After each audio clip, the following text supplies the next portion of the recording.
Talk about blackness and what happens in black culture.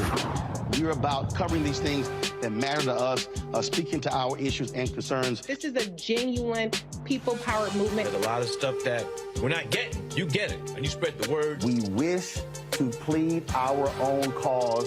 Too long have others spoken for us. We cannot tell our own story if we can't pay for it. This is about covering us. Invest in black-owned media. Your dollars matter. We don't have to keep asking them to cover our stuff. So please support us in what we do, folks. We want to hit 2,000 people, $50 this month, raise $100,000. We're behind $100,000, so we want to hit that. Y'all money makes this possible. Checks and money orders go to P.O. Box 57196, Washington, D.C. 20037-0196. The Cash App is $RM Unfiltered. PayPal is R Martin Unfiltered. Venmo is RM Unfiltered. Zelle is Roland at RolandSMartin.com.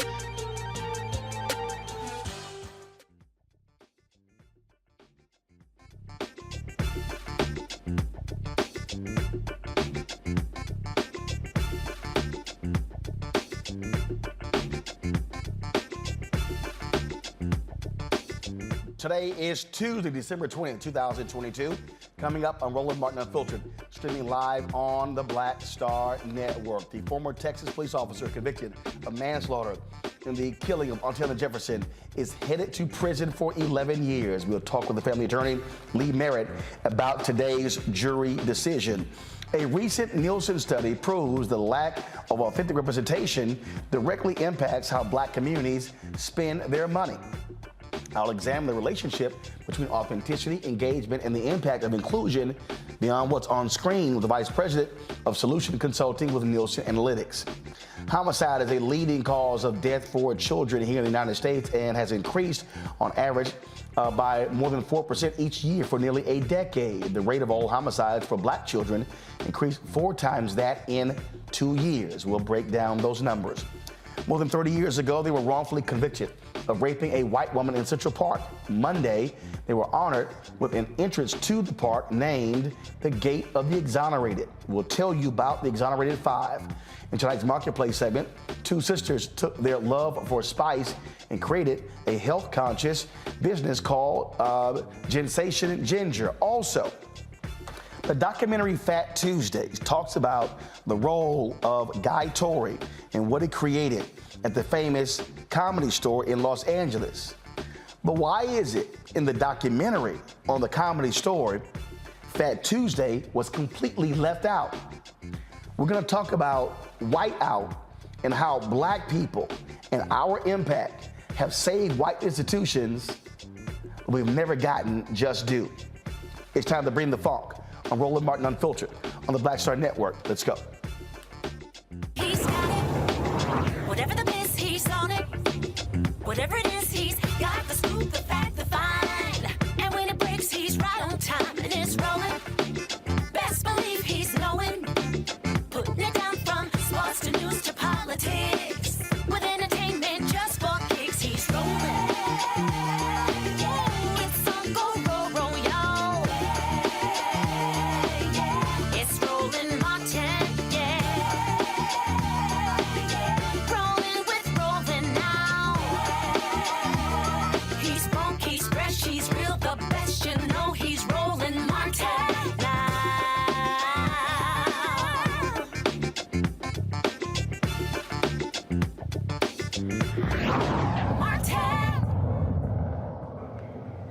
All right, folks, the Supreme Court temporarily blocks an order to lift pandemic-era restrictions on asylum seekers. In Chief Justice John Roberts' brief order, he asked the Biden administration to respond by the evening to an emergency appeal filed by several Republican-led states seeking to keep the policy known as Title 42.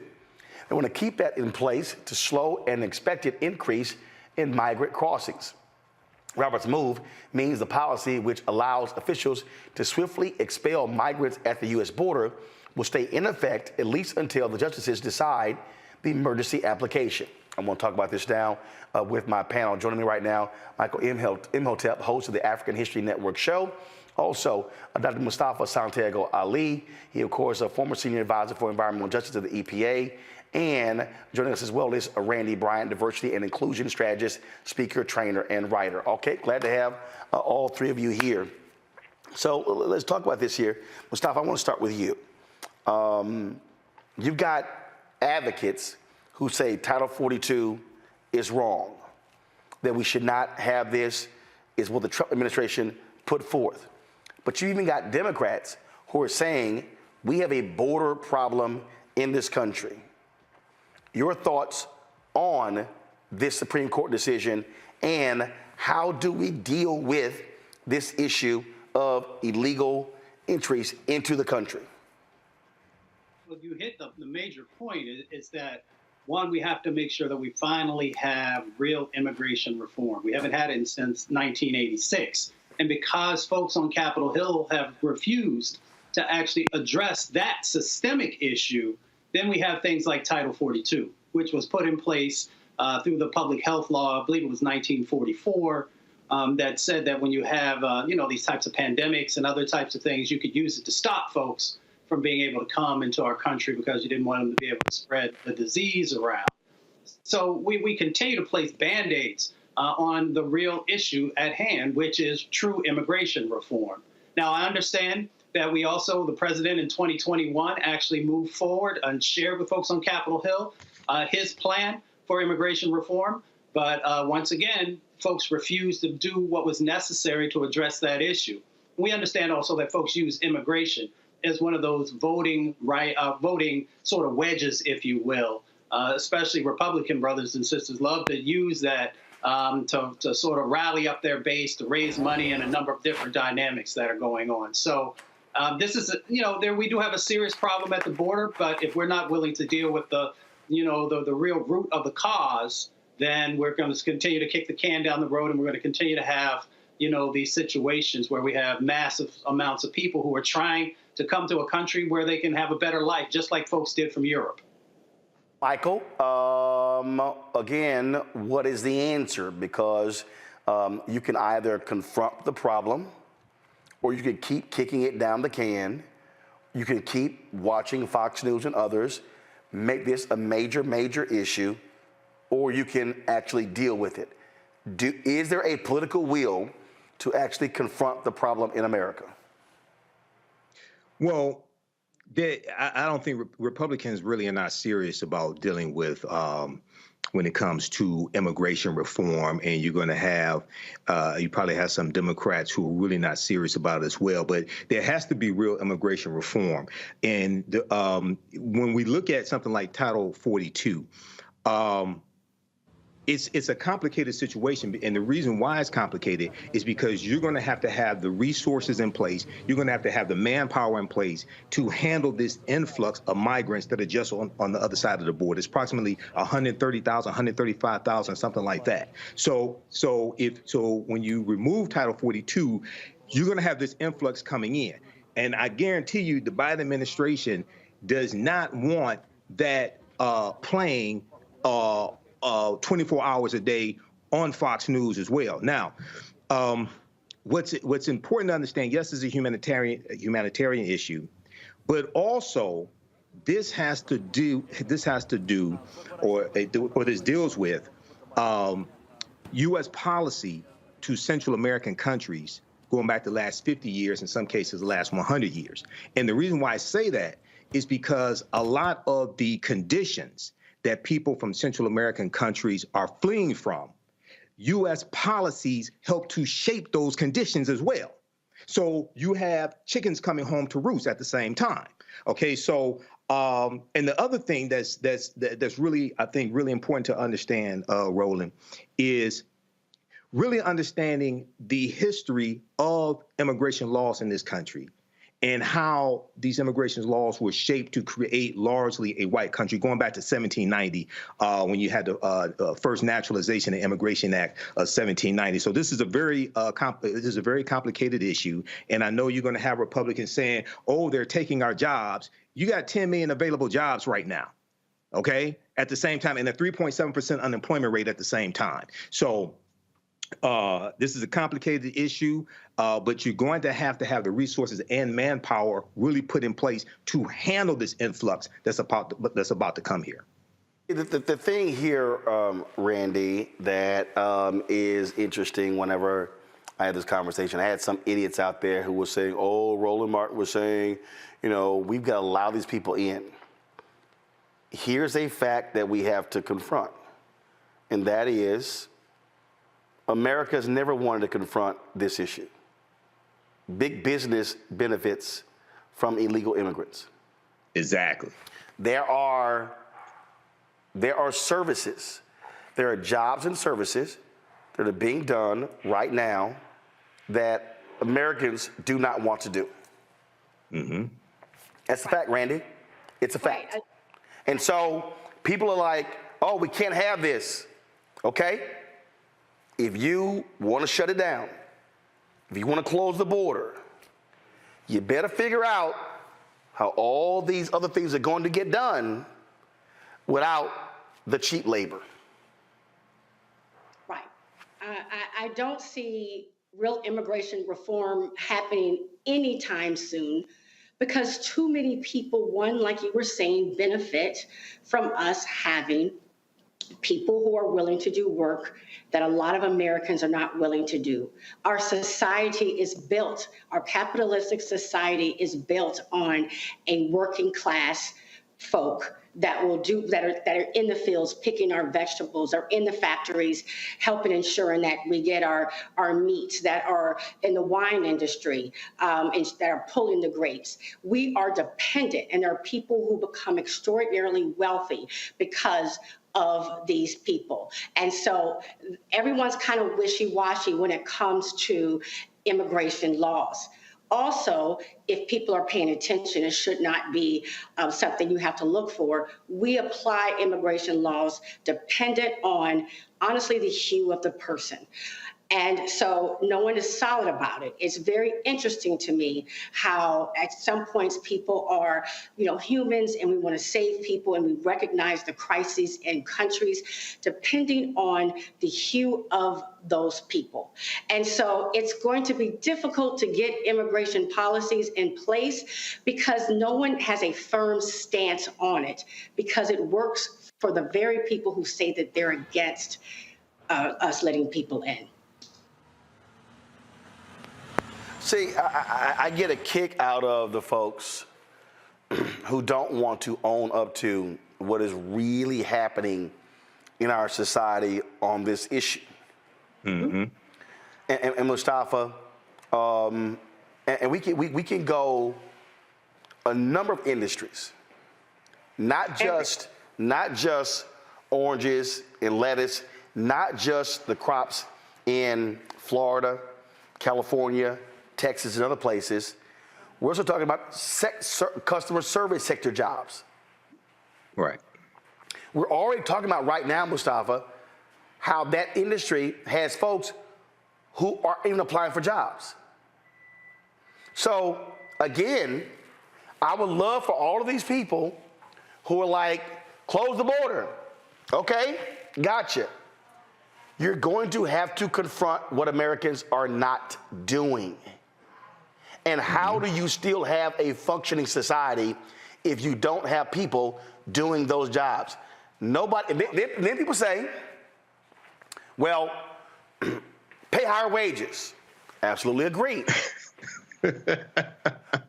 Question, are you gonna pay higher prices? I remember, Mustafa, when Levi's left the United States. And I kept telling people, okay, we want stuff cheaper, faster. Most importantly, cheaper. You can't keep making cheap goods, but you're demanding $15, $18, $30 an hour. Right. I say, y'all, money is money. Business is business. And that's the thing when we're having this conversation, Mustafa, folk don't want to deal with all these folks, including black people, yelling, hollering, and screaming about get rid of legal immigration. They don't want to pay those higher prices for goods and services. You close the border, I'm very clear on this, you will have significant impacts to our economy. Some would even say that parts of our economy will crash. Now, there are those who would like to see that. So we need to understand the totality of the game that's being played around immigration, because you see these ebbs and flows with it. There are those who want to see our economy at this time not continue to grow until after 2024.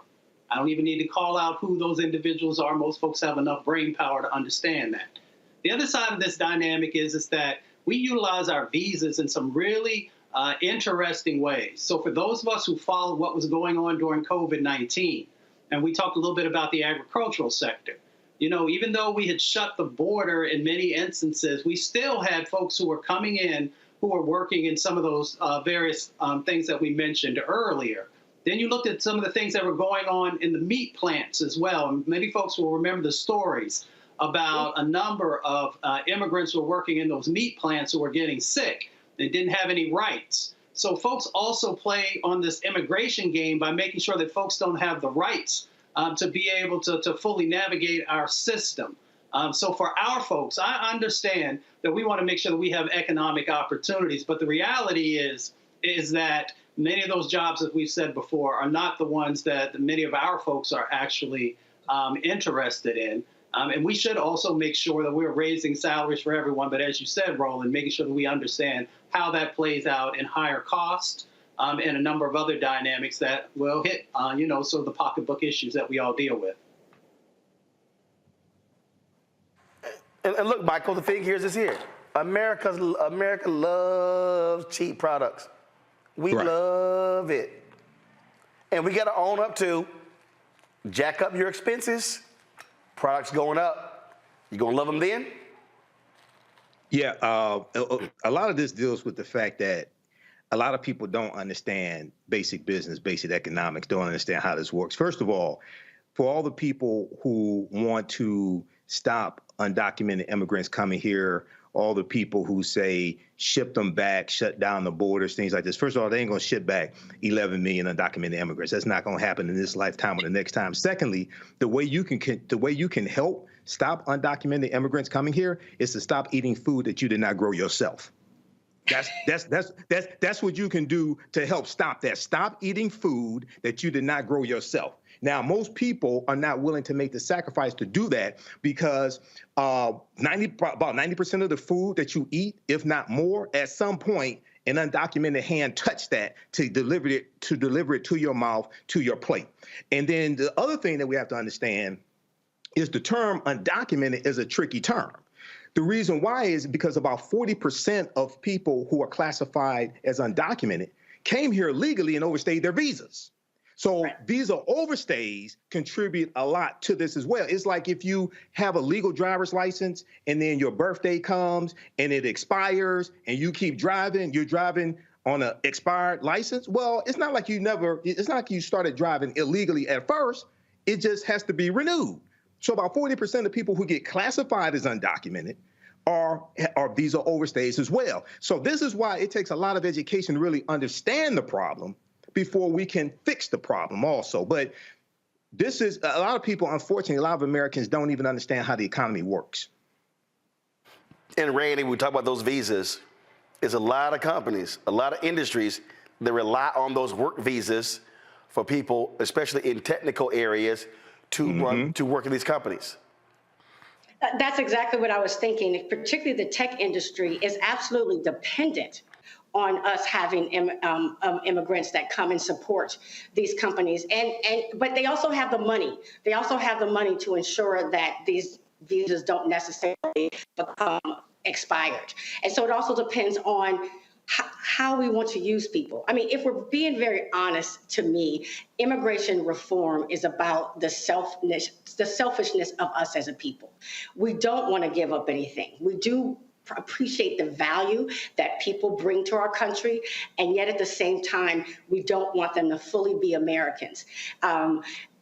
We like to cast them out, particularly when it's time to vote. Hate, as we have seen the last several years, gathers voters. It excites people. And so people get really excited when you talk about blocking people and not liking people. But if people were to really realize that we could not make it, our economy would absolutely stop without these people, it would change the game. But they don't see that part. They really just, a lot of people just are seeing the hate. And of course, we might remember Donald Trump was one of the people who was yelling loud and screaming. Yes. And he was using a whole bunch of these illegal immigrants at his properties across the country. Exactly. And that's all I'm saying. All right, y'all got to go to a break. We come back. We'll talk more about issues of the day. We'll talk about the Exoneration 5, getting a monument, if you will, at Central Park. Also, I'm going to deal with the erasure of black people as it relates to the Comedy Store in L.A. Wait till I explain to you how black people saved what is called an institution, but in the actual documentary on the institution, black folks are nowhere to be mentioned. I'll break it down on Roland Martin Unfiltered on the Black Star Network.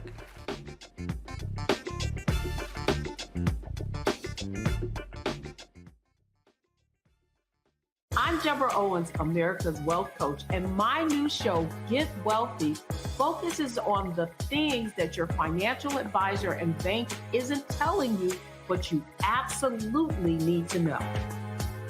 So watch Get Wealthy on the Black Star Network.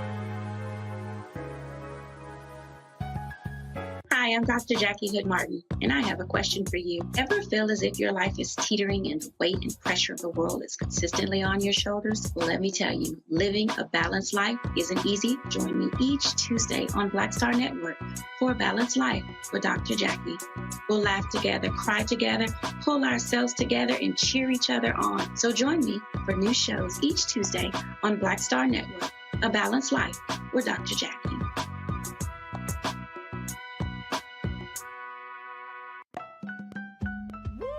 We're all impacted by the culture, whether we know it or not. From politics to music and entertainment, it's a huge part of our lives, and we're going to talk about it every day right here on The Culture with me, Faraji Muhammad, only on the Black Star Network.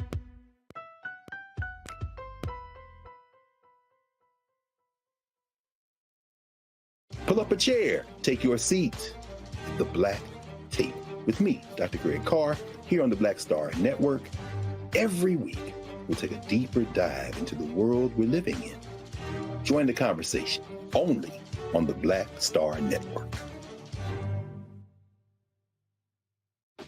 My name is Charlie Wilson. Hi, I'm Sally Richardson Whitfield. And I'm Dodger Whitfield. Hey everybody, this is your man Fred Hammond, and you're watching Roland Martin, my man, Unfiltered.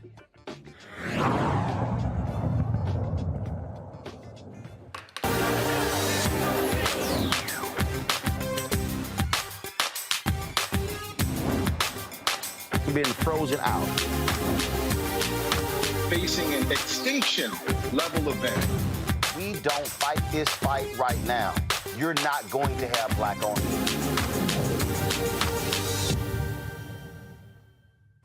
you. All right, folks, a recent Nielsen's Attitudes on Representation on TV study found that 59% of black viewers are more likely to buy from brands featuring someone from their identity group in advertisements. This year, there was a 10 percentage point decline in black viewers who are more likely to buy from brands that advertise in inclusive content compared to 2021. Joining us right now is Erica McKinnon, the Vice President of Solution Consulting with Nielsen Analytics. Joins us right now. How you doing?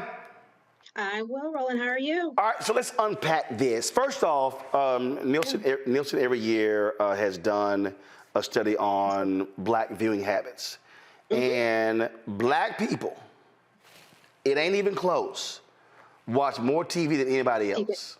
Yeah. So what's the latest numbers? Because I want our audience to understand the gap between us and everybody else. Yeah, it's definitely a huge gap in how much, Black Americans spend on, television, whether we're consuming TV, whether it's via streaming. I mean, right now, about 48 million Black consumers are engaged in TV. And when you talk about that, you also have to take in consideration not only just linear broadcast TV, but streaming, whether it's How many hours per week? Like, because in the past, y'all said it was like 45, 48, 50 hours per week. It's still in that same range, over 48 million people tuning in with, on average about 45, hours per week engaged in media in general. And as you know, media is so fragmented, Roland, there's so many different ways in which you can consume media, right? But I don't know where we have the time. Where are we finding the time? So if black people have, like, say, 45 hours a week, who's number two? Yeah, so there are other groups, whether it is white or Hispanics. Hispanics is actually, spending a lot of time with media too. We're really seeing that, especially across different media like podcasts, where they have a ton of engagement in addition to streaming. So not only, again, African Americans, but we will also see Blacks. And then, as I mentioned, streaming. We've been talking about this for the last couple of years, is where we definitely see more Black consumers really flocking to that platform. One of the reasons why, almost at 36%, is because we have more control, right, over the content that we want to view, such as your show, right? We want to be able to connect with content that's authentic to us. And so we're finding that via streaming versus traditional broadcast television. So, and this is the thing, when we're talking about, so we're consuming, but there's also not a rate on return, if you will, was coming back to us. And numbers show we're going to spend when we see us. Yes. Exactly. And the data shows that. And that's one of the, focus points this year's theme, amplifying, Black Americans and media, is speaking to the fact that, one, in 2025, we're going to be spending almost $2 billion in our Black buying power, meaning we're buying products, services, and goods every day. If we see it, we're going to go buy it. But what's happening is, if the information that's been shared with us, if the content, if the creative doesn't resonate with us because it's not authentic, which will be a common theme that you'll see in the report, we're not gonna invest in it, and that's what's happening. So we're not going to see that return, because Black people, we want to be able to purchase goods and services from brands that actually resonate with us, and so that's what we're starting to see in the data.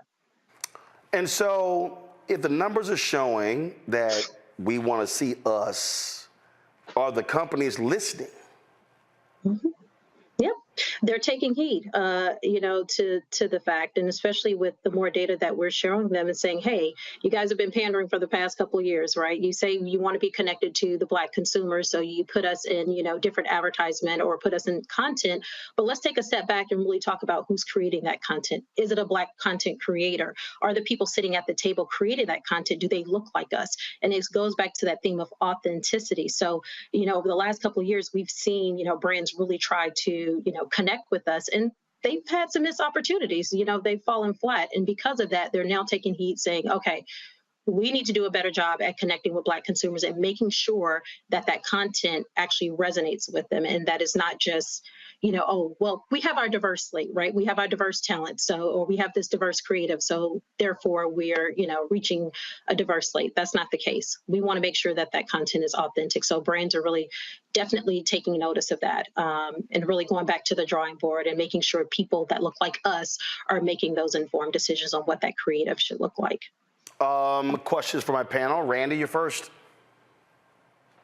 I'm just have so much to say about this topic. First of all, I kind of just want to say, duh.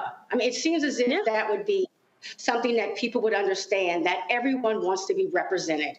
We want to see ourselves. And I believe for a long time, they thought it was sufficient just to put a Black person in an ad, and that would be enough. And we answered with absolutely not enough. We just don't want to see the diversity. We want to see the authenticity. We want to see that we are represented fairly. We care about how we show up. And but I'll be honest, my experience has been that I am not seeing diverse PR teams, diverse marketing teams making the decisions. And I feel as if there's somewhat an arrogance where people feel as if they can speak to the Black experience almost more than Black people can. And that's why we're seeing these mistakes. So I'm very excited about the study, but I really question how much corporations are going to answer this call, this obvious information that tells them they have to change.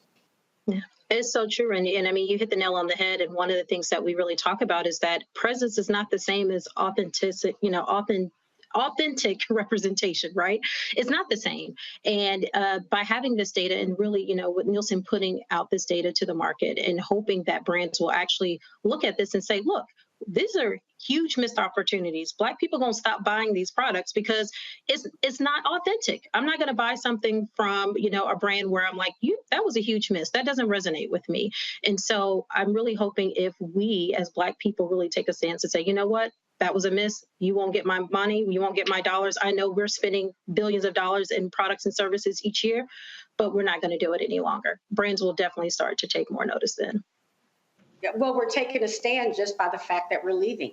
I mean, they need to look at the fact that we're not watching mainstream television anymore, and we go and find what speaks to us, what represents us. And now there are choices. This is not like when I was growing up and there were 3 stations, right? Right, exactly.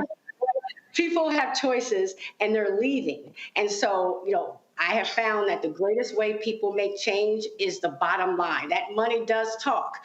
And so I really do hope to see some significant change. But what I will say is what I'm seeing is all white staff almost making decisions about Black content, about what we like and who we are. And the arrogance that it takes to do that, to say, I know what Black people will want and what will resonate to them more than Black people. I mean, that takes a level of arrogance that is just ridiculous.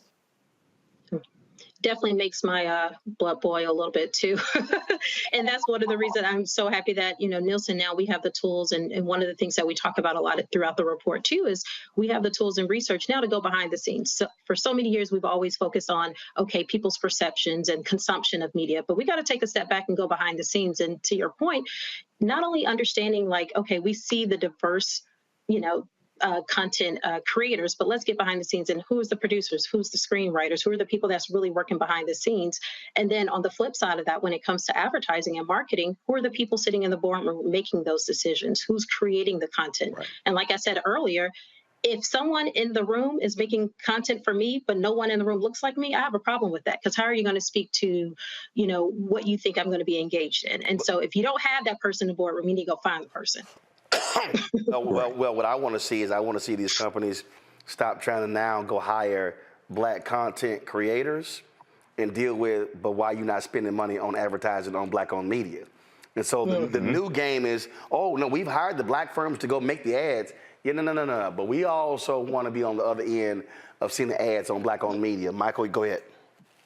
All right, Erica, hey, thanks for coming on. This is valuable information. And about 20 years or so ago, I worked in radio sales here in Detroit.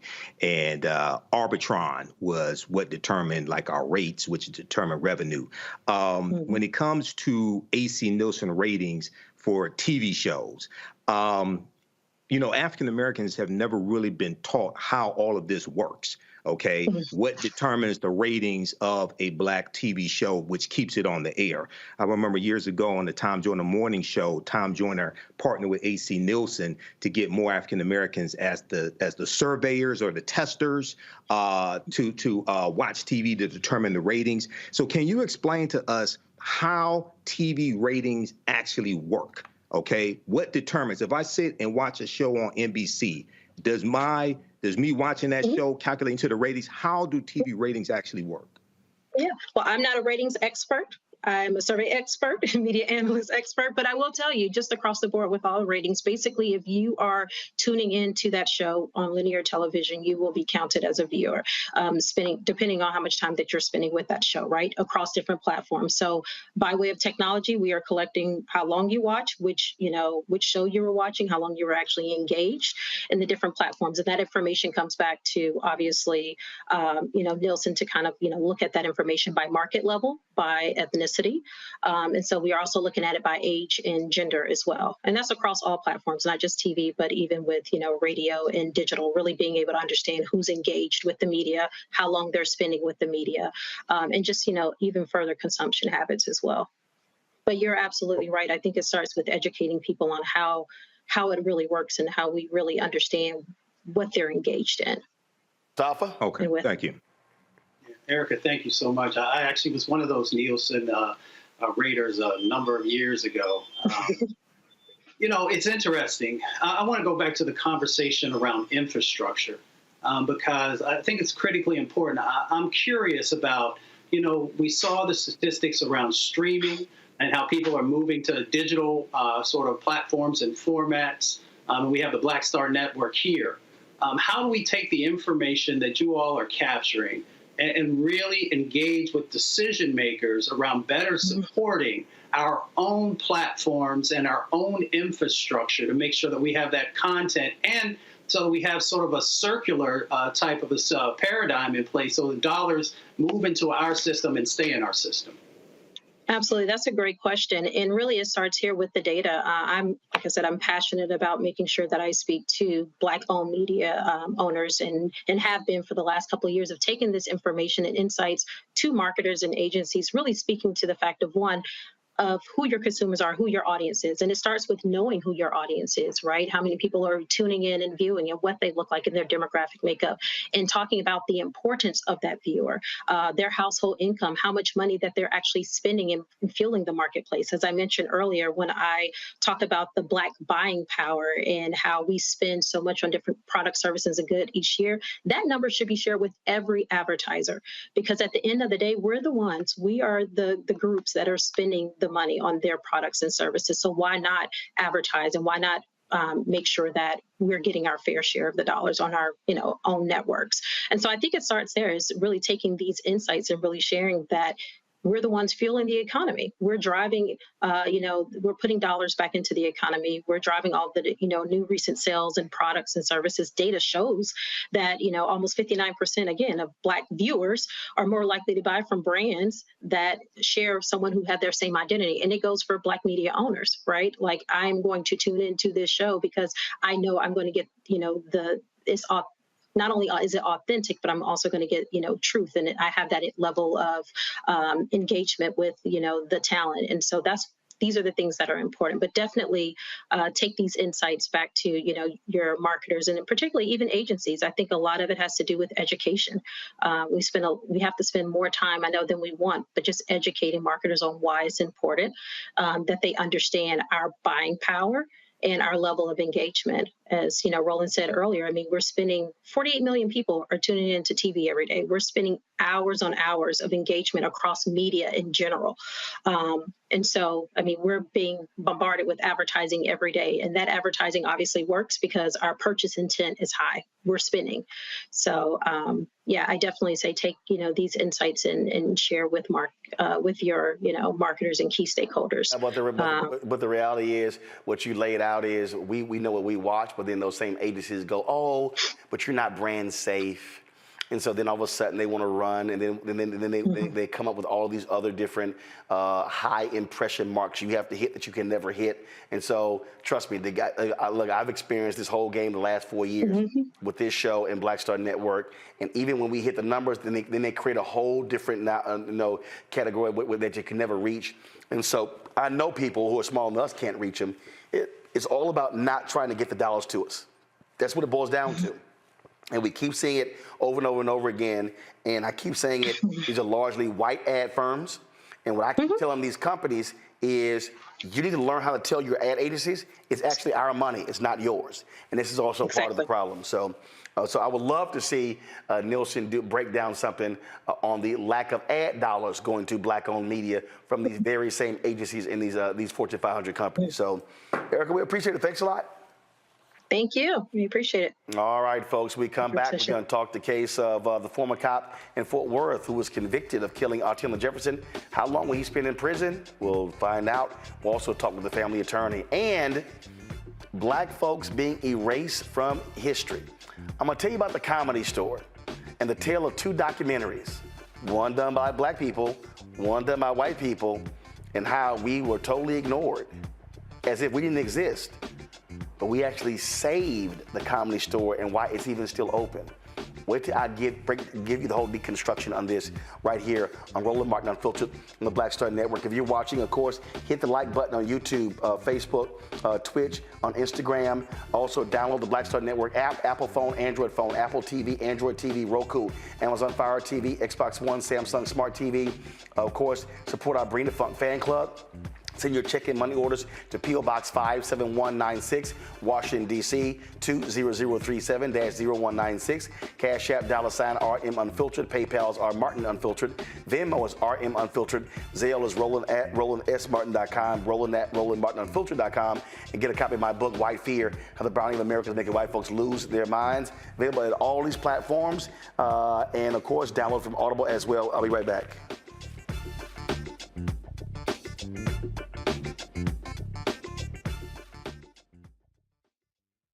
I am on screen, and I am representing what a Black man is to the entire world that's gonna see this. And this might be the only Black man, a representation of a Black man that they see. Right.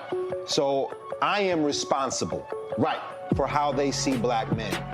And it's my responsibility to, if I am not playing an upstanding, honorable, someone with a strong principle and moral core, to make sure that this character is so specific, right, that it is him, not Black men. And I wish that more actors would realize how important their position is as an actor of color, playing people of color on screen. Because there are people that see us all over the world in these different images that we portray. And not everyone knows Black people to know. Yes. That's not all.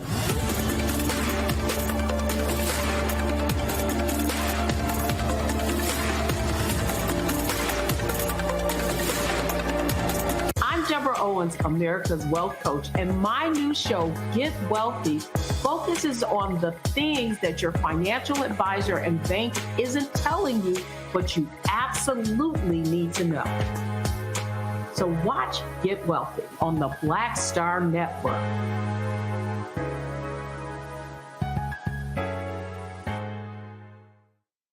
Hi, I'm Eric Nolan. I'm Shantae Moore. Hi, my name is LaToya Luckett, and you're watching Roland Martin Unfiltered.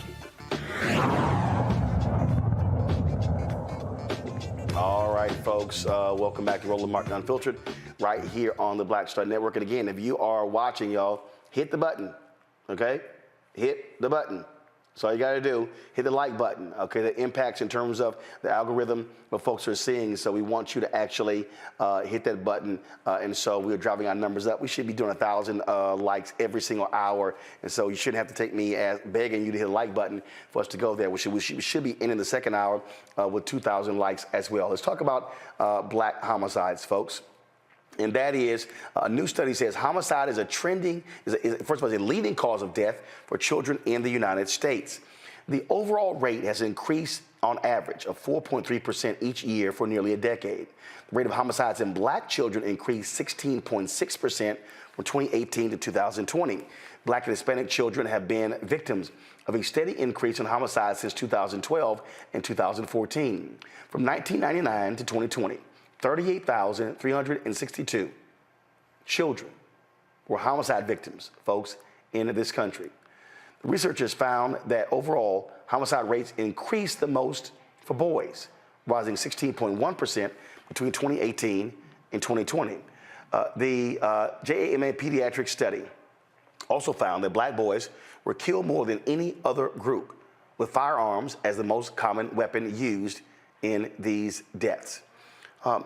When you think about that, Michael, we have to look at these homicide deaths also in a different way. Mm-hmm. You're now talking about that number of black men, boys, who will never be fathers. Right. Who will never be husbands. Who will never be wage earners. Now you're talking about that number having a negative impact on the economics of the black community because they're dying. Oh, the funeral homes are doing gangbusters. But if you're talking about a black boy dying before he's 20 or 25, you're not talking about somebody who is not even a part of this life for 50 years and the impact, the negative impact that it has on families. And what I keep saying in this country, the problem that we have when we talk about homicide rates, the response in America is send more cops. Cops do not prevent violence. They catch perpetrators. If you are not dealing with the underlying issues of violence, you're not going to deal with the homicide issue. Yeah, that is a big part of it. And then also another part of this is that all this is operating within a system of white supremacy and racism. And the reason why I say that is because you only protect what you respect. You only protect what you respect. So when we look at black boys who killed more than any other group, you have to see African-American boys as across the nation as a whole, not just talking about the African-American community, but the nation as a whole. You have to see African-American boys of being worthy of saving to understand why this is so important and why resources have to be allocated to deal with the underlying causes of violence, especially gun violence, and deaths, especially gun deaths, as opposed to seeing African-American boys as criminals or future criminals. When we look at the research from Dr. Philip Atiba Goff, okay, and his study is at the American Psychological Association's website. This is just an example. It talks about how African-American boys as young as 5 years old are perceived to be more dangerous, okay, and perceived to look older than they actually are, okay? And it talks about the relationship between African-American boys and police. And just to give a quick example here, when we look at Tamir Rice, I know this goes beyond police violence, but I'm just giving a quick example. When we look at Tamir Rice was 12 years old, but the Cuyahoga County white prosecutor said Tamir Rice appeared to be 20 years old. Okay, and he was treated like a 20-year-old man as opposed to a 12-year-old boy. I know it's a specific case, but it gives some insight into how we're treated here in America. So this is, I think, something that we really have to look at, and legislation and resources have to be allocated to address this issue. But at the same time, when we deal with violence in our communities where we are killing one another as well, Black lives do matter, but Black lives also have to matter to Black people as well. Okay, so this is extremely important, and it's a multifaceted problem. And the thing here, Mustafa, Black lives do matter to Black people, but you still have to deal with what is causing that. John Hope Bryant, Operation Hope founder, says it all the time. You've never seen a riot in a neighborhood with a credit score of 700 or higher. There's a direct correlation between homicide rates and poverty and education and opportunity. Exactly. You know, we've created these sacrifice zones across our country, and we never really want to unpack what that actually looks like. So you talked about a couple of those elements. One of them, you know, is around education. And making sure that we have these holistic strategies where we're not just dealing with education, but we're also dealing with the food insecurities that are in there, because kids can't learn and families can't actually thrive if they don't have the nutrition that's necessary. We often don't talk about also what's happened in relationship to banking and how we have had these disinvestments inside of our communities that create these sacrifice zones, you know, and then we also have to look at the pollution that's also in there. There are a number of studies that show when temperatures increase, when pollution increases, then we also know that violence inside of communities increases. I bring all this in because it is about these cumulative sets of impacts that are happening inside of our communities that destabilize the communities. And this destabilization has happened because of policy and the decisions that were made and continue to be made. And it has also happened because of the lack of investments in a holistic way to actually change the dynamics that are going on inside of our community. See, we will continue to put Band-Aids on things. We will continue to make these sets of investments where there's these one-offs, but we refuse to actually change how we're funding, how we are doing policy, how we are actually honoring these communities by making sure that we help them to move from surviving to thriving. And if we're not willing to do that, then we're going to continue to see these lives that are being lost by Black boys and Black girls and adults and others. So we have Looks like we lost Mustafa for a second there. Randy, go ahead. You know, I agree with what my brothers are saying here today. It's such, the statistics are. I believe I become extremely angry, though, when I hear people say, but what about Black on Black crime, as if our young brothers are monsters or something's wrong with them. Whereas one, homicide is a crime of affiliation, association, and proximity. You know, white on white crime is about the same stats as Black on Black crime, that's one. But our young brothers are being raised in communities that, you know, they can barely survive. They're trying their best, and it literally is, for some of them, they're having to fight to just stay alive. And no one wants to look at that. They want to look at the individual young people and not a system that has not invested in our children, that has left them with poor schools, with a family structure broken, with transportation where they can't even get out of those communities, and just trying to make it. And so when desperate people will do desperate things, it's hard to also get a person who hasn't been taught to love themselves, because everything tells them they shouldn't, to all of a sudden value the life of somebody else. So I really want us to look at these stats in a holistic way and understand all the systems that have contributed to us being there, and to fix the systems and not act as if there's something wrong with our young men. They need our help.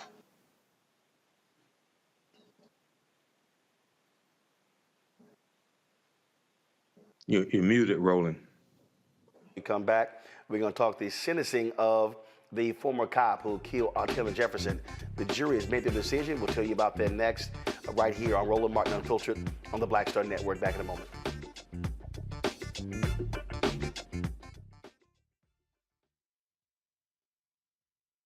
It's time to be smart. Roland Martin's doing this every day. Oh, no punches! Thank you, Roland Martin, for always giving voice to the issues. Look for Roland Martin in the whirlwind, to quote Marcus Garvey again. The video looks phenomenal, so I'm really excited to see it on my big screen. Support this man, Black Media. He makes sure that our stories are told. See, this difference between Black Star Network and Black-owned media and something like CNN. I got to defer to the brilliance of Dr. Carr and to the brilliance of the Black Star Network. I am rolling with Roland all the way. Honored to be on a show that you own. A black man owns the show. Folks, Black Star Network is here. I'm real revolutionary right now. Roland was amazing on there. Stay black. I love y'all. I can't commend you enough about this platform that you've created for us to be able to share who we are, what we're doing in the world, and the impact that we're having. Let's be smart. Bring your eyeballs home. You can't be Black-owned media and be scared. You dig?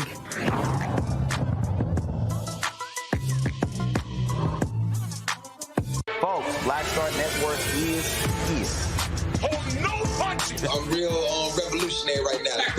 Support this man, Black Media. He makes sure that our stories are told. Thank you for being the voice of Black America, Roland. Stay black. I love y'all. All momentum we have now, we have to keep this going. The video looks phenomenal. See, this difference between Black Star Network and Black-owned media and something like CNN. You can't be Black-owned media and be scared. It's time to be smart. Bring your eyeballs home. You dig?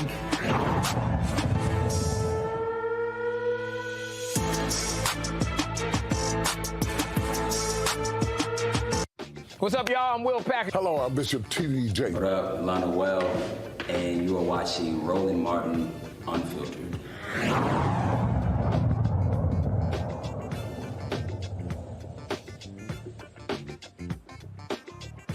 All right, folks, Aaron Dean, the Fort Worth police officer, was convicted of manslaughter in the death of Atatiana Jefferson. Now the jury has decided his fate, and that is 11 years in prison. He'll be eligible, though, for parole after 5.5 years. The jury deliberated this decision and, of course, came back with that particular decision. This is, of course, quite significant because finally you have some justice, if you will, in this case. He sat motionless as this decision came down. And so here is the actual reading of that.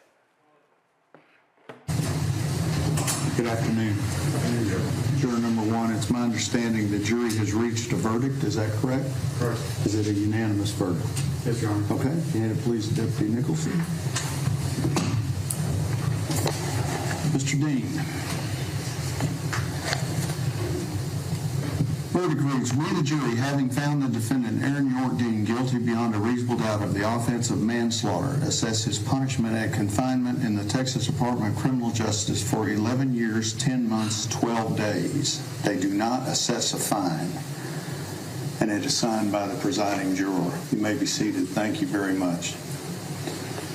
Members of the jury, as we went through before, I'm going to call your juror number and ask you if this verdict is your individual verdict. Juror number one, is this your verdict? Yes, Your Honor. Juror number three, is this your verdict? Yes, Your Honor. Juror number four, is this your verdict? Yes, Your Honor. Juror number six, is this your verdict? Yes, Your Honor. Juror number 9, is this your verdict? Juror number 14, is this your verdict? Yes, Your Honor. Juror number 15, is this your verdict? Yes, Your Honor. Juror number 21, is this your verdict? Yes, Your Honor. Juror number 31, is this your verdict? Yes, Your Honor. Juror number 32, is this your verdict? Yes, Your Honor. Juror number 37, is this your verdict? Yes, Your Honor. Juror number 38, is this your verdict? Yes, Your Honor. Your verdict will be received and filed. Thank you very much. Mr. Gill, Mr. Brissett, is there any legal reason why sentence should not be pronounced? No legal reason. Mr. Dean, It's the jury having found you guilty of the offense of manslaughter and assessed this punishment. It's the order of the court you be remanded to the custody of the sheriff, be delivered to the director of the Texas Department of Criminal Justice to serve your sentence as required by law. You will receive credit for all the time that you have served in custody on this case from the date of your original arrest up until today, which would be the date of sentence. You have the right to appeal the jury's decision. You do so by giving written notice of appeal to the Second Court of Appeals here in Fort Worth within 30 days. If you are indigent and cannot afford a lawyer, I would conduct an indigency hearing to determine if you are indigent. And if you are indigent, I would appoint a lawyer to represent you on appeal and provide you a record of this appeal of this trial at no cost. Mr. Gill, Mr. Brissett, if y'all will remain on his case pending his decision whether he wishes to appeal, and if you'll furnish the information for the trial court certification of appeal before you leave here today, I would appreciate it. Is there an allocution? You may be seated. Thank you very much. He's your prisoner, Sheriff.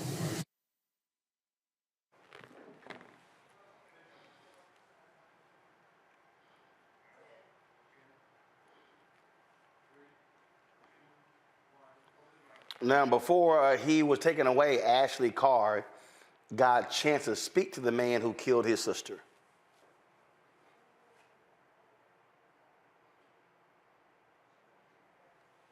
All right, folks, so actually we had the soundbite, but since she's joining us, we're going to talk about that. Joining us right now is Ashley Carr and family attorney Lee Merritt. Ashley, in the sentencing phase, there's a victim impact statement. And so let the audience know what you wanted Aaron Dean to know.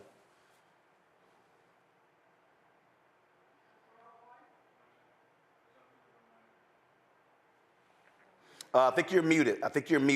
We can't hear you. There we go. So there was no repentance in what he did. He showed no remorse through this whole entire process.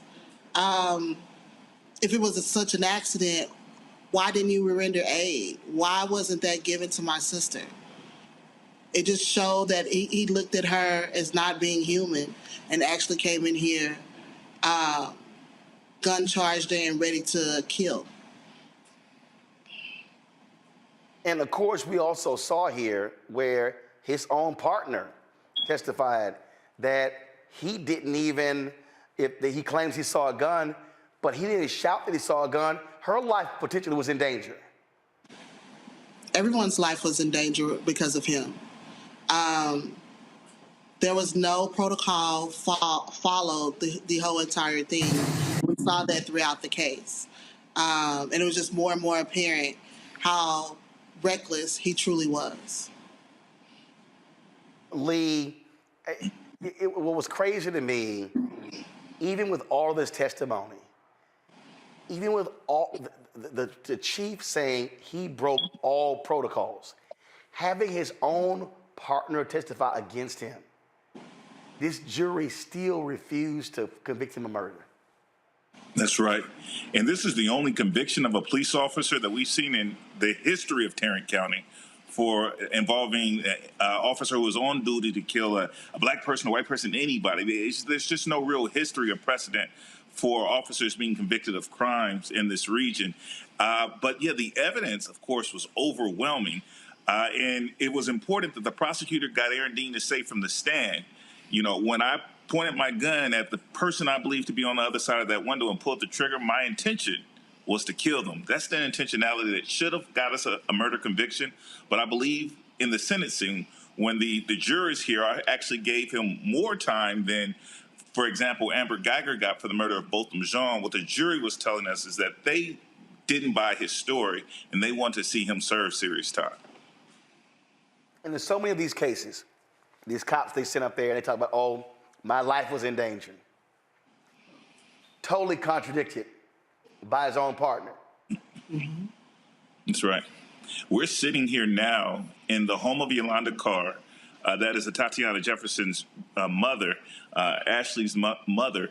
And it's almost surreal to be here 3.5 years later. and know that there's still a lot more fighting ahead of us. But this family has gone just through so much in the past 3 years that it is a huge relief to know that Aaron Dean will not be going home and going to sleep with his family and spending another holiday season with them without facing some form of accountability. It obviously was a lot for your family to have to go through this, and I just keep saying, I mean, black folks, even if you have a weapon in your home, inside of your own home for protection, you can still end up dead. It is as if the rules for us are completely different than everybody else. That's right. And prosecutors in this case, they said this case is so rare we'll never see it happen again, as if they forgot that this didn't happen until the weekend after Amber Geiger was convicted for doing the exact same thing, shooting a black person to death without any justification in their home. You and I know, Roland, because you get the phone calls and hear from the families, that we live in the deadliest police culture in the modern world, that we kill over 3.5 people on average every day. And this should not happen as frequently as it does to any American, and certainly not as disproportionately as it does to the black and brown community. First of all, it's also rare to see the cops indicted. It's even rare to see them actually convicted. So thank goodness your family has a semblance of justice. Yeah, it's definitely, I just was sitting with Pamela Turner's daughter, talking to her about the different things. She was just telling us about the process of their trial, and did not come out with this outcome, even though all of us saw that she was murdered as well. So it's just a reality that this system is really messed up, that we have to sit and hope and pray that something does come of it in the form of accountability. Absolutely. Indeed. Ashley, Carr, Lee, Merritt, we really appreciate you both of us joining us. All right, thanks for having us, Roland. Thank you so very much. Randy, I want to go to you first. It is, all these people who sit here and talk about, oh, you know what, you guys are making a mountain out of a molehill. This is not as bad as you think. Atatiana ain't coming back. Even though this guy goes to prison, his family gets to visit him. He's got a shot at parole. He can actually have a life after this. She's dead. It's heartbreaking because, as Black Americans, they oftentimes try to blame us for our own deaths and put us on trial. And you think about how this young lady had done everything right, graduate of Xavier University, taking care of her nephew. I've oftentimes been thinking about Zion, like what a brave young man, he is, and how this will affect him for the rest of his life. Being at home and yet still shot. I mean, you can't even feel safe in your own home. I am wondering about also when they did the psychological testing of Aaron Dean, they're saying that he had narcissistic tendencies. Why was that not picked up before he was even hired? Because that testing is done in about 90% but before you're hired to be a police officer. And now they're telling us after the fact, after someone is now dead, that this man should not have even had a gun, should never have been on the police force, because as we see, he has shown no emotion. There's something wrong with this person. And then even going on with the psychological test, are they doing tests to test people's unconscious biases? I mean, if Black and brown lives matter and numbers show that we are being killed disproportionately, if these police departments care, why are they not ensuring that they're not hiring people who show a fear of Black people? Like, they shouldn't even be on the force whatsoever. I mean, there's just so many questions, and it's absolutely upsetting. And yes, there's a measured level of justice, but I would say very measured. Michael, we should this year, the family of Aiyana Jones should be celebrating her 17th birthday. Yeah, here in Detroit. And here is her 19th birthday.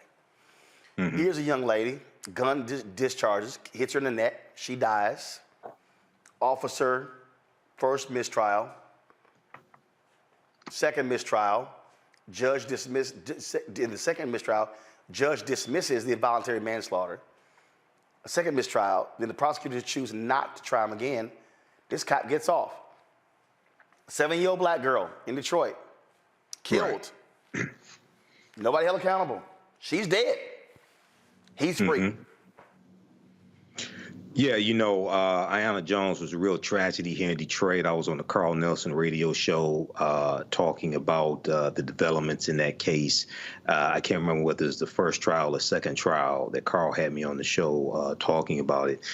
That was a tragedy. That was Prosecutor Kim Worthy here that prosecuted, her office prosecuted both cases. And after basically 2 mistrials, she didn't prosecute a third time.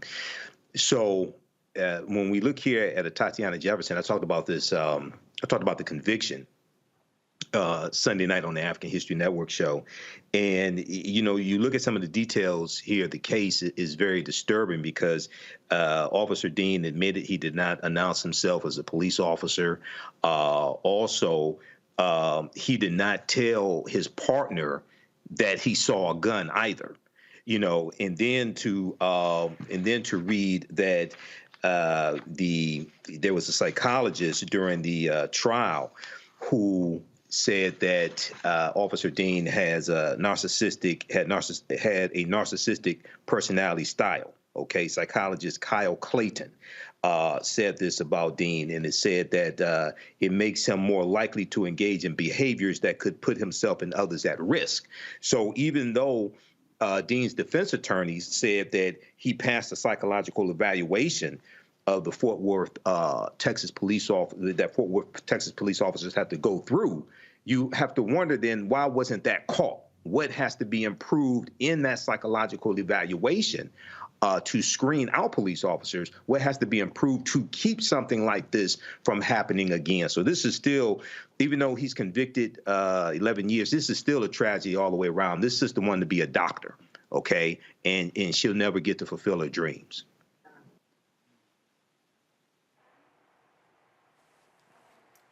Mustafa? Yeah, I mean, all this hits home for me. I mean, I agree with what the panelists have just shared. I think there needs to continually be psychological analyses that are going on throughout law enforcement's career because, you know, the stressors that folks deal with, the biases that they may have may not show up early on, but they might come into play later on. So I think that it continually has to happen. You know, I've lived this before. One of my good friends was actually killed by a police officer back in 2000. His name was Prince Jones. And it just brings back all these memories of the reforms that we continue to ask for that are slow at best and many times are non-existent. And then you got to ask the question, well, why is it that folks won't move and make the changes that are necessary to better protect folks? And, you know, one of the factors is that we continue to die disproportionately, Black folks. And, you know, so that seems to be one of the reasons that folks refuse to pass significant legislation on Capitol Hill and in state houses. And they continue to place our lives in the crosshairs. So until we're willing to make those reforms and to hold people accountable and to make sure that the police unions and others who back up cops that are bad cops, then we're going to continue to see this. Yes, folks should support good police officers, but when we have those who are not, then they have to go and they have to be held to the same level of accountability that each and every one of us has. Because if this gentleman hadn't gotten 11 years plus, if you follow the case, if he had gotten 10 years or less, he could actually be out on probation very soon. Folks, hold tight 1 second. We come back, I want to talk about Black erasure from history. And what's even more stunning is when I explain to you how it was Black people that literally saved an iconic institution in Hollywood, but they act like it never happened. Also coming up, the Exonerated Five. They're honored in New York at the place where they essentially were almost tried and convicted for life. We'll talk to one of them next on Roland Martin Unfiltered on the Black Star Network. Download the app, Apple phone, Android phone, Apple TV, Android TV, Roku, Amazon Fire TV, Xbox One, Samsung Smart TV. Join our Bring the Funk fan club. Your dollars make it possible to do what we do. Travel this country, cover the stories that matter. Check your money orders. P.O. Box 57196, Washington, D.C. 20037-0196. Cash App, $RM Unfiltered. PayPal, R Martin Unfiltered. Venmo is RM Unfiltered. Zelle, Roland at RolandSMartin.com. Roland at RolandMartinUnfiltered.com. Get your copy of my book, White Fear, How the Brownie of America is Making White Folks Lose Their Minds. Available on all platforms. Amazon, Barnes & Noble, Target. Also, download your copy on Audible. We'll be right back.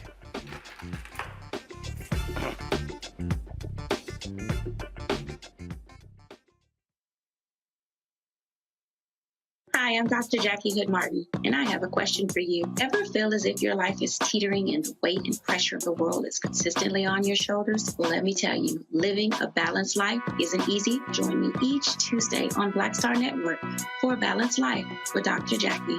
We'll laugh together, cry together, pull ourselves together, and cheer each other on. So join me for new shows each Tuesday on Black Star Network, A Balanced Life with Dr. Jackie.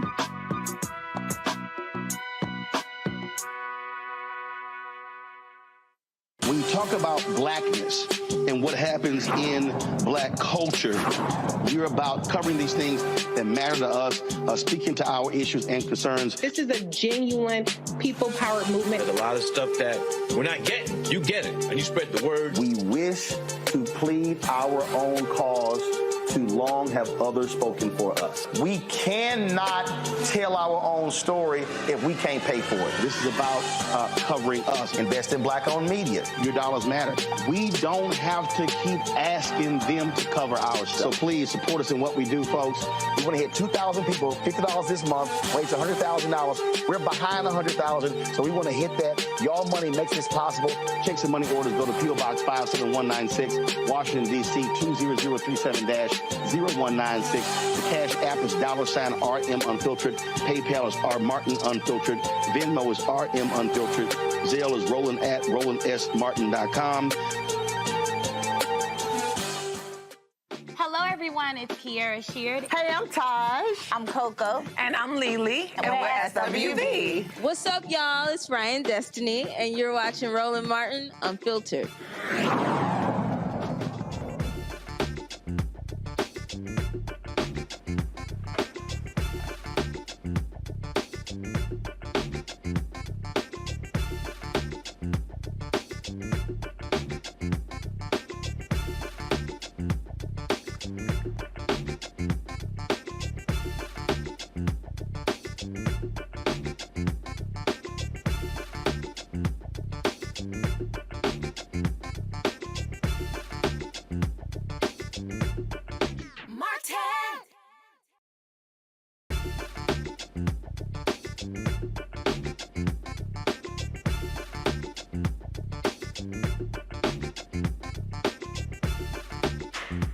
All right, folks, welcome back to Roland Martin Unfiltered. So, when I was traveling, we were in Atlanta. I finally got a chance, I had some downtime, I finally got a chance to watch the documentary Fat Tuesdays. I interviewed Guy Torrey for Rolling with Roland, and then I interviewed Guy Torrey again at Essence, where he talked about Fat Tuesday, his creation at the Comedy Store, and the role that it played. But he said something that blew me away in our conversation. Watch. Let's talk about your doc, Fat Tuesday. Yeah, man. Folks have been talking about it. It's finally out because last time we chatted, y'all were finishing editing, and so now it's out. And the thing that I think when I think about it, I sort of compare to the doc that Summer of Soul that Questlove won the Oscar for. Yeah. And there's so many things about our culture that cats didn't know about. So you see these documentaries of these other people, and you swear black people didn't do anything. Right. But when you think about the things that black people have done, and then this is where having to tell our own story, because otherwise folk wouldn't know. Right. And it's funny you say that, too. And Fat Tuesdays prayerfully for Emmy consideration. So, prayer warriors out there, I hope we get that nod. But Fat Tuesdays is a documentary about a night I created at the Comedy Store to showcase black comedians. And it turned into the best damn comedy show, period. The most important comedy show, period, because so many comics came through there that are box office stars today, that are touring. Kevin Hart, who opened, Essence Fest, man, he came through Fat Tuesdays. And Nick Cannon discovered at Fat Tuesdays, and Mike Epps came through this. So it was such a platform to showcase comedians. And, it was me bringing the hood to Hollywood, because after the riots in '92, industry quit going to the hood to see us. So I said, let me create a night on Sunset, where we should be anyway, and showcase black comics. And it's funny you say that, how you would swear black people didn't do anything, because there's another cable network that did a documentary on the Comedy Store where I held Fat Tuesdays, and there was no mention. Are you serious? They had a 5-part series, and there was no mention. A 5-part series? And there was no mention of Fat Tuesdays. And Fat Tuesdays, my night, out of the mouths of the Comedy Store owners, even when we were shooting our doc there, said, man, Fat Tuesdays, it wasn't for Fat Tuesdays, would have been shut down a long time ago. He said there was times that if it wasn't for Fat Tuesday, they wouldn't have made payroll on Friday. And there was not one mention. That is crazy. In the documentary that was done on the Comedy Store. Wow. That's crazy. Yeah. But again, that's the story of black people, in terms of we've saved a whole bunch of folks' asses. What? And then, networks. And then when the story is told, leagues. It was as if we didn't exist. Exactly. When I saw Fat Tuesday, I remembered God telling me that story. So today, y'all can go to my iPad. I literally went to Showtime, and I went through all 5 episodes. And in episode 3, they talked about, in episode 3, the financial problems they faced and how it was on its way to being shut down. And episode 4 goes, Joe Rogan returns. So if you're watching this 5-part series on the Comedy Store, you would get the impression that the Comedy Store was about to go under. But all of a sudden, Joe Rogan comes back, and he resurrects it from the dead. Yet if you go to Amazon Prime Video and you watch the 3-part docuseries Fat Tuesdays, you will discover all of these black comedians. You will discover the story. You will discover that the money that black people spent on that one night kept the Comedy Store afloat. Now,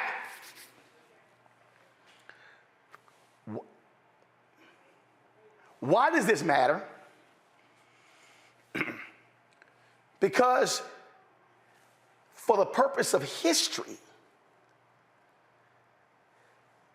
30 years from now, 50 years from now, if the Comedy Store still exists, somebody 50 years from now will say, let's look at that 5-part docuseries that was on Showtime, where comedian Mike Binder, or Bender, I'm not sure in his name, how he detailed the Comedy Store. And when the person in the future goes to it, they're going to say, wow, this is the history of the Comedy Store. And by watching that documentary, they will never, ever know about Fat Tuesdays and Guy Torrey and what he created, even though that saved the same club. Now, why is it important that Guy Torrey partnered with Reggie Hutland to do the documentary Fat Tuesday? Because of the mural that is on the wall in my studio. This right here is in the third paragraph of the nation's first black newspaper, Freedom's Journal, written March 16, 1827. We wish to plead our own cause. Too long have others spoken for us. If they don't do the documentary Fat Tuesdays, no one knows what Guy Torrey did. No one knows that black people saved this iconic comedy institution.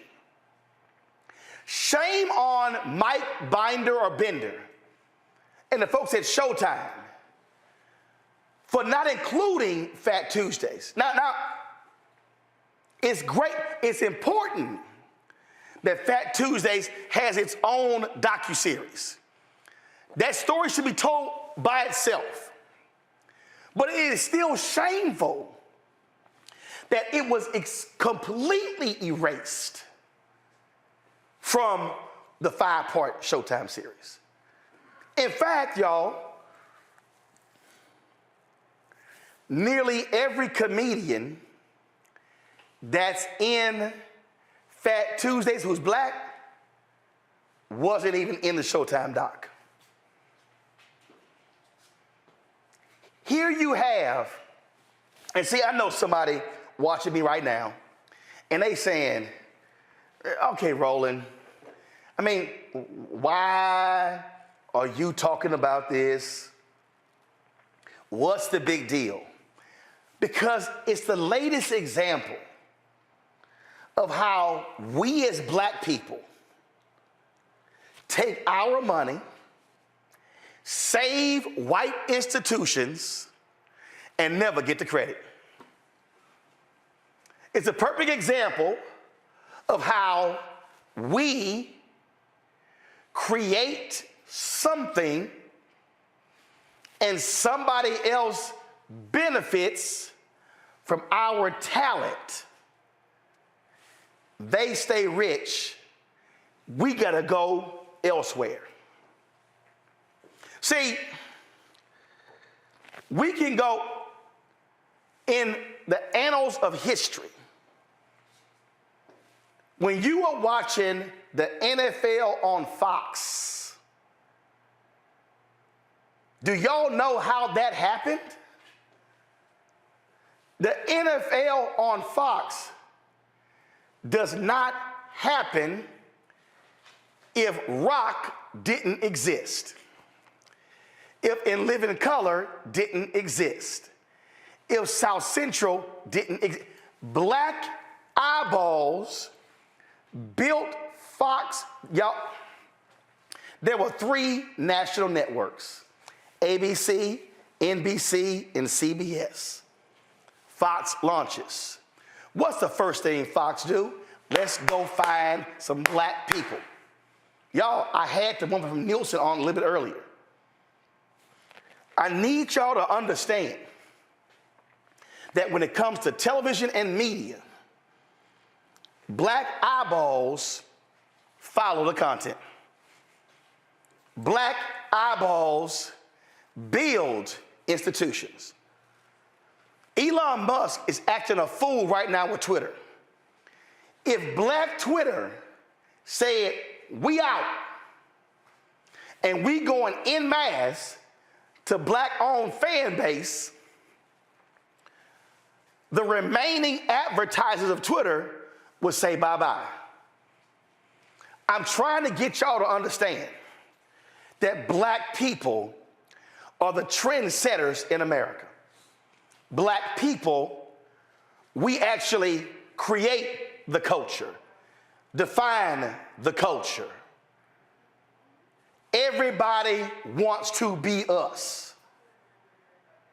White America could not stand big asses and large lips until Kim Kardashian. Black women had those physical features, she had to go to a doctor. But now all of a sudden, it's in vogue. White women did not want to wear braids with beads until Bo Derek was on the beach in 10. I can go on and on and on to show you how in American history, black people, we have taken our meager dollars, and y'all hear me say this, y'all hear me say individually we are poor. As MLK said, collectively we are one of the richest economies in the world. So here we collectively took our money and showed up at Fat Tuesdays at the Comedy Store every Tuesday. They were in the small room, 80 people. But they graduated to the big room, 400 people. And we're packing them in, packing them in. I could take the same story and show you in every major American city, the hot restaurant, not black owned, we packing it out. The hot club, we packing it out. Somebody that don't look like us own the club. I could go on and on and on. So at what point are we going to come to the conclusion, can we stop making everybody else rich and make ourselves rich? You got people right now, prominent black people. They love sharing clips on Twitter and Instagram of what somebody said on CNN or MSNBC or ABC or CBS. And I swear, we said the same thing 2 or 3 weeks earlier. But those same so-called tastemakers never share clips from this show. You know why? And this probably is going to be my next book. My next book is probably going to be called White Validation. I'm probably going to write the next book because that really is part of our fundamental problem.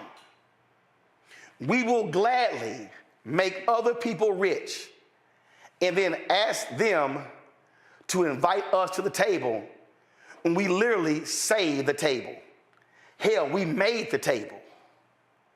All I'm trying to get us to understand is we have got to change this. When we stop saving everybody else and begin building up our institutions, and all of a sudden, Black America will look totally different. Watch the Fat Tuesdays documentary on Amazon Prime Video. Give Guy Torrey his praise. Look at what those black comedians were able to do by leveraging their talents. But I'm going back to the other piece. We saved a club that we don't own. In fact, the folk at the Comedy Store should have given Guy Torrey equity in the club because he's bringing in that much money. Ain't no Fat Tuesday, ain't no Comedy Store. The lesson for black people is we have got to stop being the show and be the show and the business. When our stuff is hot and we blowing up, make it clear, I'm gonna take this thing and go somewhere else with it unless we get a piece of the pie. And there are people out there, Mustafa, Randy, and Michael, The last thing they want to see is a prominent black basketball player doing a shoe deal with a black apparel company. The last thing they want to see are black actors and actresses hiring black PR agents. The last thing they want to see are black big companies hiring black law firms and black bond firms. We cannot continue to complain about our economic condition in America when we are making other folks rich, and then we'll turn up our nose at somebody black who owns the same thing. Randy, you first. Michael, Mustafa, you close. One, I'm trying to find shock and awe to give you about us again being left out of history. It happens all the time, right? From the time we're starting to study history in schools, we're not mentioned. I think we learned about Martin Luther King, and that's about it. It's unfortunate, but it's true. When we talk about systemic racism and we talk about economic strength in the Black community, I believe we have to be honest with ourselves and talk about how we too have been affected by this. The biggest marketing campaign that has ever happened on the face of the earth has been to teach us that white is better. And we need to sit and be honest and say that we oftentimes will laud and elevate brands just because it has an Italian name or a French name, and not give any credence to our own Black-owned brands. In fact, Randy, Dapper Dan just said he had to do a deal with Gucci because if he had done his own deal, they wouldn't have bought it by saying Dapper Dan. It had to have Gucci's name on it. And he's telling the truth. And, you know, you talk about the influencers. I oftentimes see people post these grand videos when they're opening up because they've gotten a Prada bag or a Versace bag. And I don't see it when I see Black. I purposefully actually will only do that when it's a Black-owned brand. Even when it comes to travel, where we go, we have been brainwashed to think that going to Paris is so much more beautiful than it would be to go to Kenya. I mean, we have to admit that we put we love a brand because it's white, and that's brainwashing, right? And we need to work on that. We need to work on our mindset.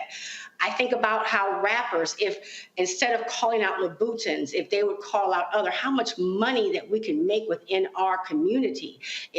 That's why I love that Beyonce did call out Telfar Bags, a Black-owned company, in her last album.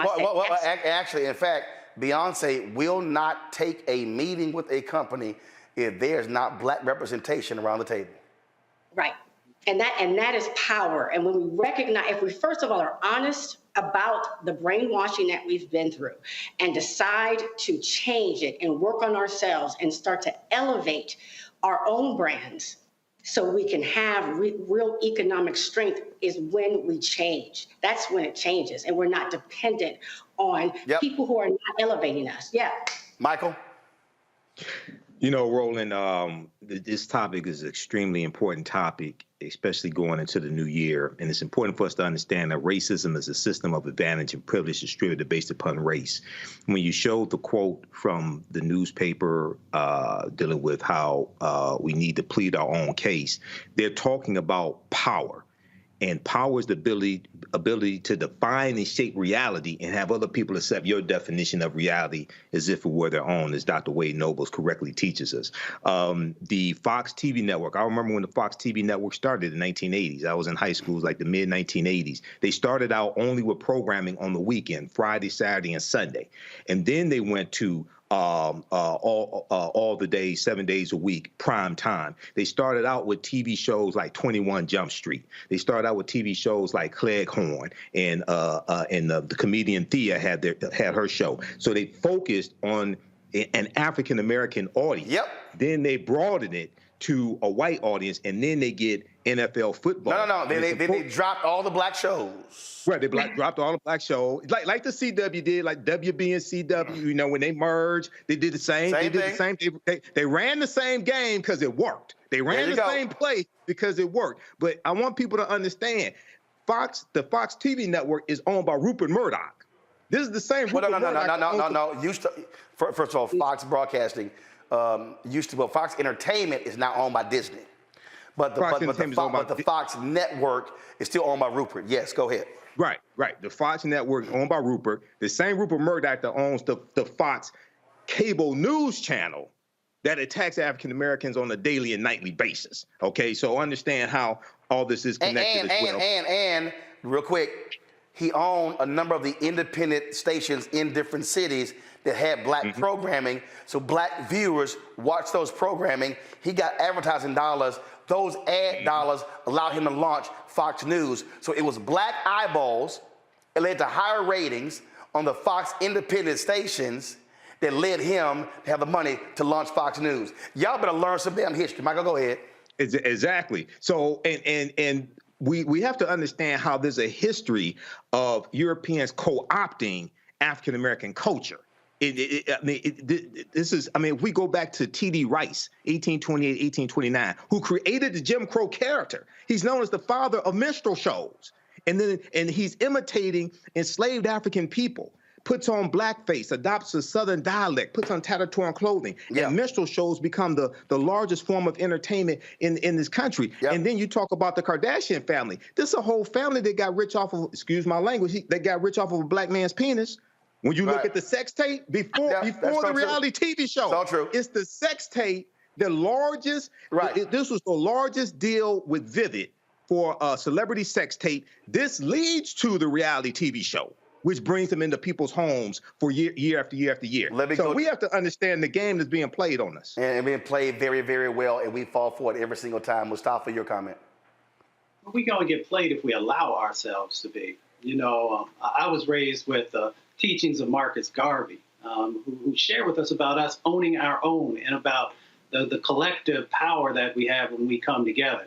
And we have to live our values. I have a black dentist, a black doctor, a black accountant. I have a black real estate agent. So you live your values by the choices that we make. So we're coming to the end of this year.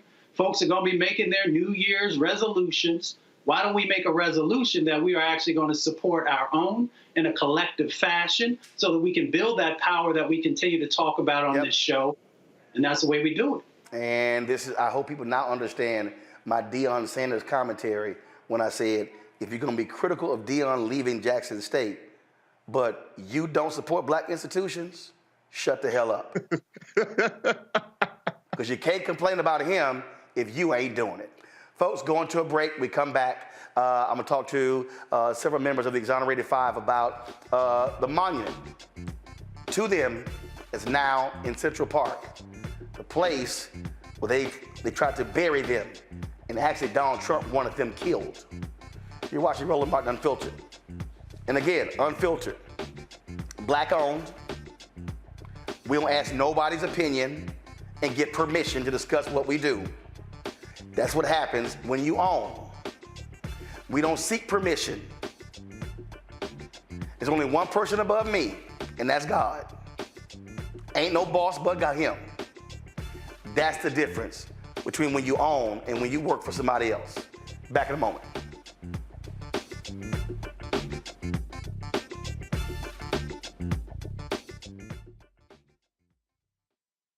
I'm Deborah Owens, America's Wealth Coach, and my new show, Get Wealthy, focuses on the things that your financial advisor and bank isn't telling you, but you absolutely need to know.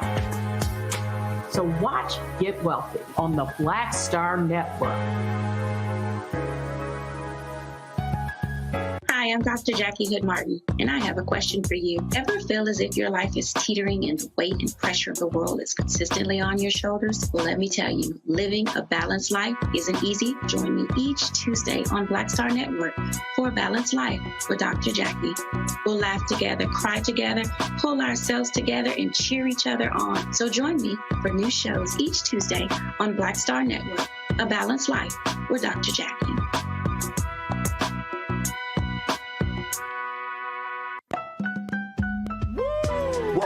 impacted by the culture, whether we know it or not. From politics to music and entertainment, it's a huge part of our lives, and we're going to talk about it every day right here on The Culture with me, Faraji Muhammad, only on the Black Star Network.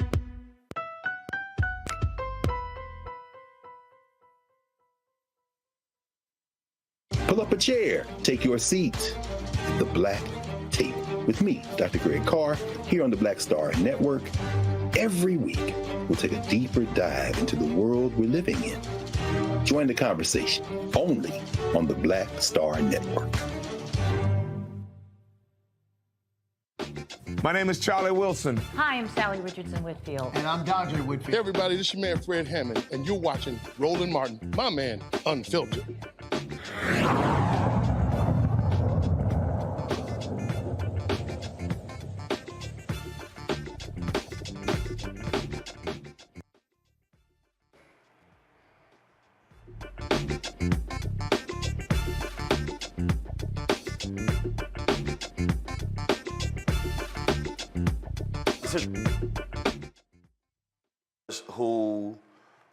Whose lives were turned upside down when forced into confessions raping a white woman in Central Park.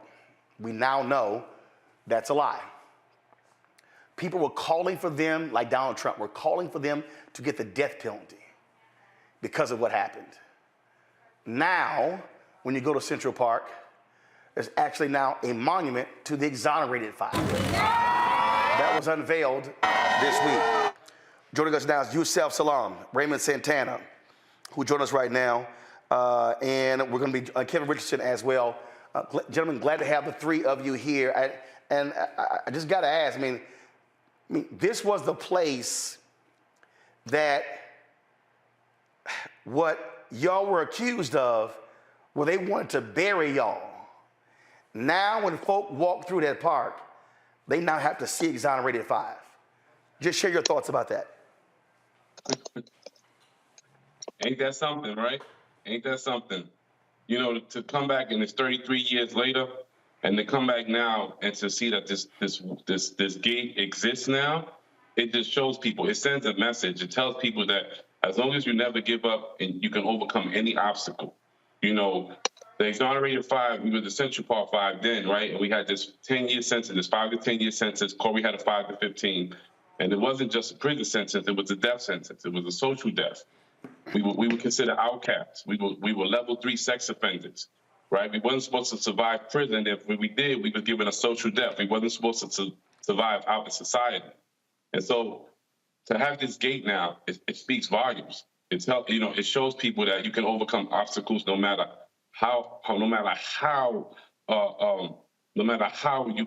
much you feel that you at your last rope or you drink or you can't do anymore.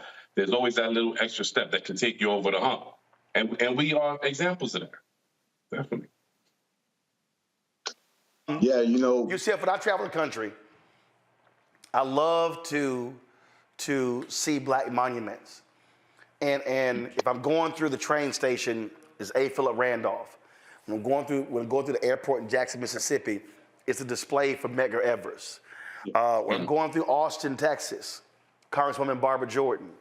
When I'm going through Hartsfield Jackson, the plaque on the wall of Maynard Jackson. And I always stop and read it. And what's important is that the story is also on this gate. Folk have to see what New York City and America did to y'all. Yeah. That's found about this whole beautiful situation. You didn't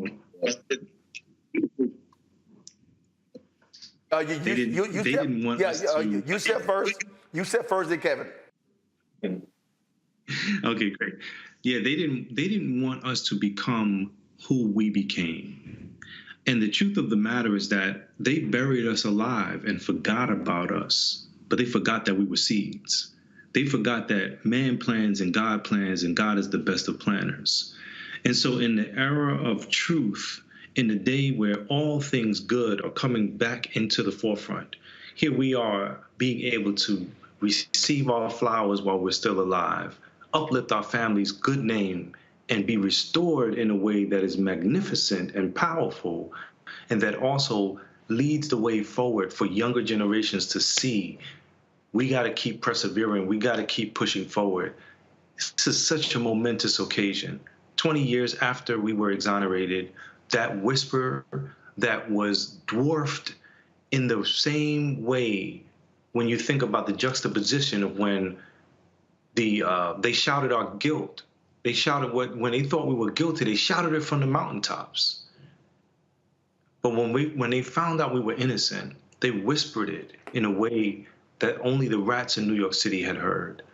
And so to be able to appreciate this, for people to walk through this, for people to be able to touch us and commune with us and break bread with us, and to say, man, those guys right there, because of them, we know we could do anything. Powerful, powerful. In many ways, Kevin, what y'all dealt with was a modern day lynching. You simply here to tell a story. Yeah, it is. You know, and we always could compare ourselves to the modern day Scottsboro boys. You know, this is legacy. What just happened. You know, we must always tell people, don't forget what happened to us. You know, we must remind people what we've been through, and we've been through the worst. And to still be here and be relevant and let people know that we're here, it's definitely monumental, and it's something that I'm still processing it right now, man. Because this is talking about legacy. We was already inspiring people, but now this is on another plateau right here. And also, I think this is important because every NYPD cop, when they walk past that, they got to see that monument. They got to see that, Raymond, because it was the actions of those cops and those prosecutors that led us to this point. Yeah, and that's the reason why, you know, for me, that became the reason why, you know, I was so eager to, you know, to push and to put out mediums, because at the end of the day, it took them 2.5 years to charge us, try us, and convict us and send us to prison. But they never knew that we were going to become fighters, and they never knew we was going to come back and come back stronger. And now you got to deal with us for the rest of your lives. So we want that. We want those mediums that are shown to keep a constant reminder. Every time you see us in the newspaper, every time you see us on TV, every time you see us writing a book, every time you see us now, when you see this wall, you see this gate, you have to constantly be reminded of what you did to us. We never want you to forget that. And the reality, Yusef, there are so many brothers and sisters who are forgotten, who are sitting in jail right now. There's a brother in Missouri on death row, where they have evidence he did not do it. They are still trying to kill him. Man, you know, we represent them. I've always said that we are the microcosm of the macrocosm of cases just like us. Systemically, they want people to believe that we are anomalies, that this is just, you know, we don't do this. This is not how America gets down. This is absolutely how America gets down. This is what they call the American nightmare. And for Black and brown bodies, we struggle through this. We try to figure out, how do we fit in this place where we become, they look at us and by the color of our skin and judge us, not by the content of our character. They deem us to be dead men walking by telling us that we're going to be dead or in jail before we reach the age of 21. And for many of us, we believe that because we play that out, or it's played out on us. We didn't escape. We didn't escape that. We were 14, 15, and 16-year-old children. And so now we represent something bigger. We represent something better, something noble, that all of the individuals who are in prison, all of their cases need to be re-examined, especially the ones who are saying that they're innocent. Because when people are guilty of crimes that they have committed, they usually say, "Mash, you do the crime, you do the time." But the individuals who did not do the crime, they are the ones who often speak of their innocence, just like us. And so I think we represent those individuals whose voices have been turned down and muted. We need to echo and uplift their voices, because these cases need to be seen and need to be heard. There's a problem in America, and the problem is a problem that they look at the color of your skin and not the content of your character. and they judge you by that. And then they make you part of the disenfranchised people. But the question is, have you ever really been part of the franchise? Constitutionally, which has never been reformed, we were always seen as 3/5 of a human being when it was being ratified. That document has never included us as full human beings. And so I think that that same sick mentality that found its way to making black bodies and enslaving them when they were kings and queens, princes and doctors, mathematicians and scientists, we still have that same DNA inside of us. And we need to fight to push it forward, to pour it out, to deliver it, to gift it. That's what we need to do. Kevin, there were a lot of people in white media who wanted to bury y'all. And when we talk about why our voices matter, black-owned media were carrying that story. We get penalized on this show from advertisers. We're not brand safe because we show police shootings and beatings, and we cover these stories. And the reason I tell people why they got to support us and what we do, because we're getting frozen out of the $322 billion. But if we don't cover the stories, the families don't have a place to go. Mainstream media will only cover if it becomes a national story. And so people have to understand that what y'all were going through, as far as the major media in New York, every single one of y'all were guilty, and they were like, throw the key away. Yeah, because we was, to their eyes, we was guilty already. We were guilty before innocent. And when you look in the courthouse and you see that sign, it's a scale, it's unbalanced. And that's the system, it's still unbalanced. And it's been unbalanced from the beginning. I remember when we went to trial, we were already lost, even though we were innocent of our crimes. And that's been going on way before the Exonerated Five. It's been going over 400 years. The same thing has been happening, so we must change that.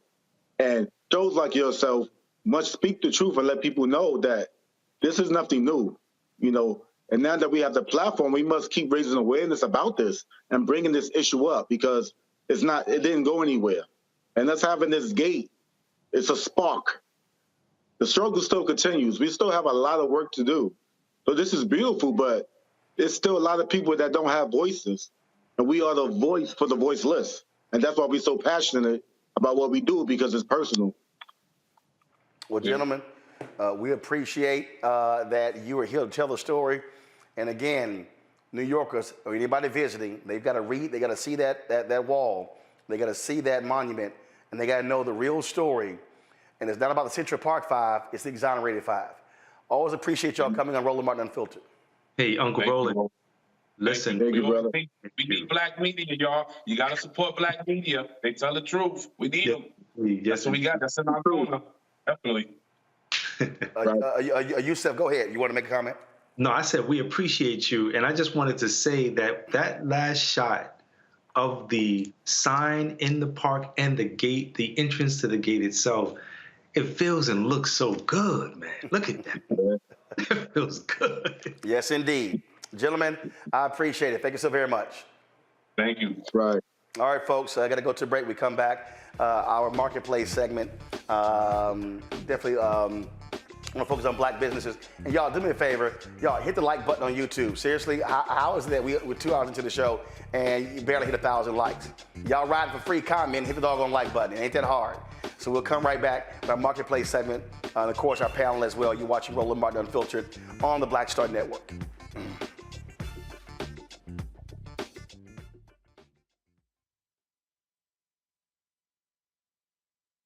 I am on screen, and I am representing what a black man is to the entire world that's going to see this.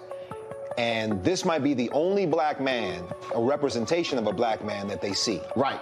So I am responsible, right, for how they see black men. And it's my responsibility to, if I am not playing an upstanding, honorable, someone with a strong principle and moral core, to make sure that this character is so specific, right, that it is him, not black men. And I wish that more actors would realize how important their position is as an actor of color, playing people of color on screen. Because there are people that see us all over the world in these different images that we portray. And not everyone knows black people to know, yes, that's not all.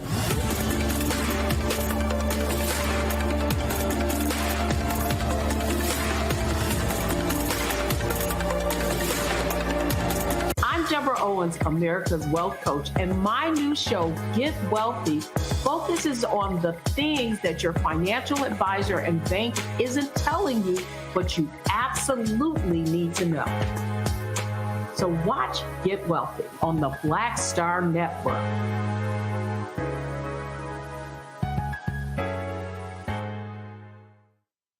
Hi, I'm Eric Nolan. I'm Shantae Moore. Hi, my name is LaToya Luckett, and you're watching Roland Martin Unfiltered.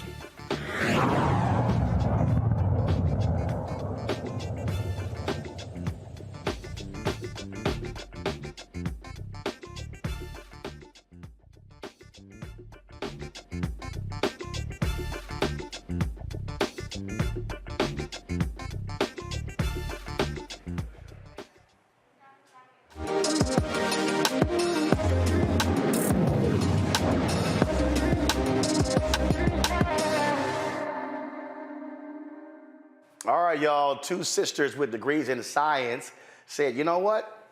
Let's have food-based products that's about the science of their love for ginger and holistic health benefits, improve digestion, other benefits as well. So let's get right to it with Sandra Reed, Shaylin Haywood.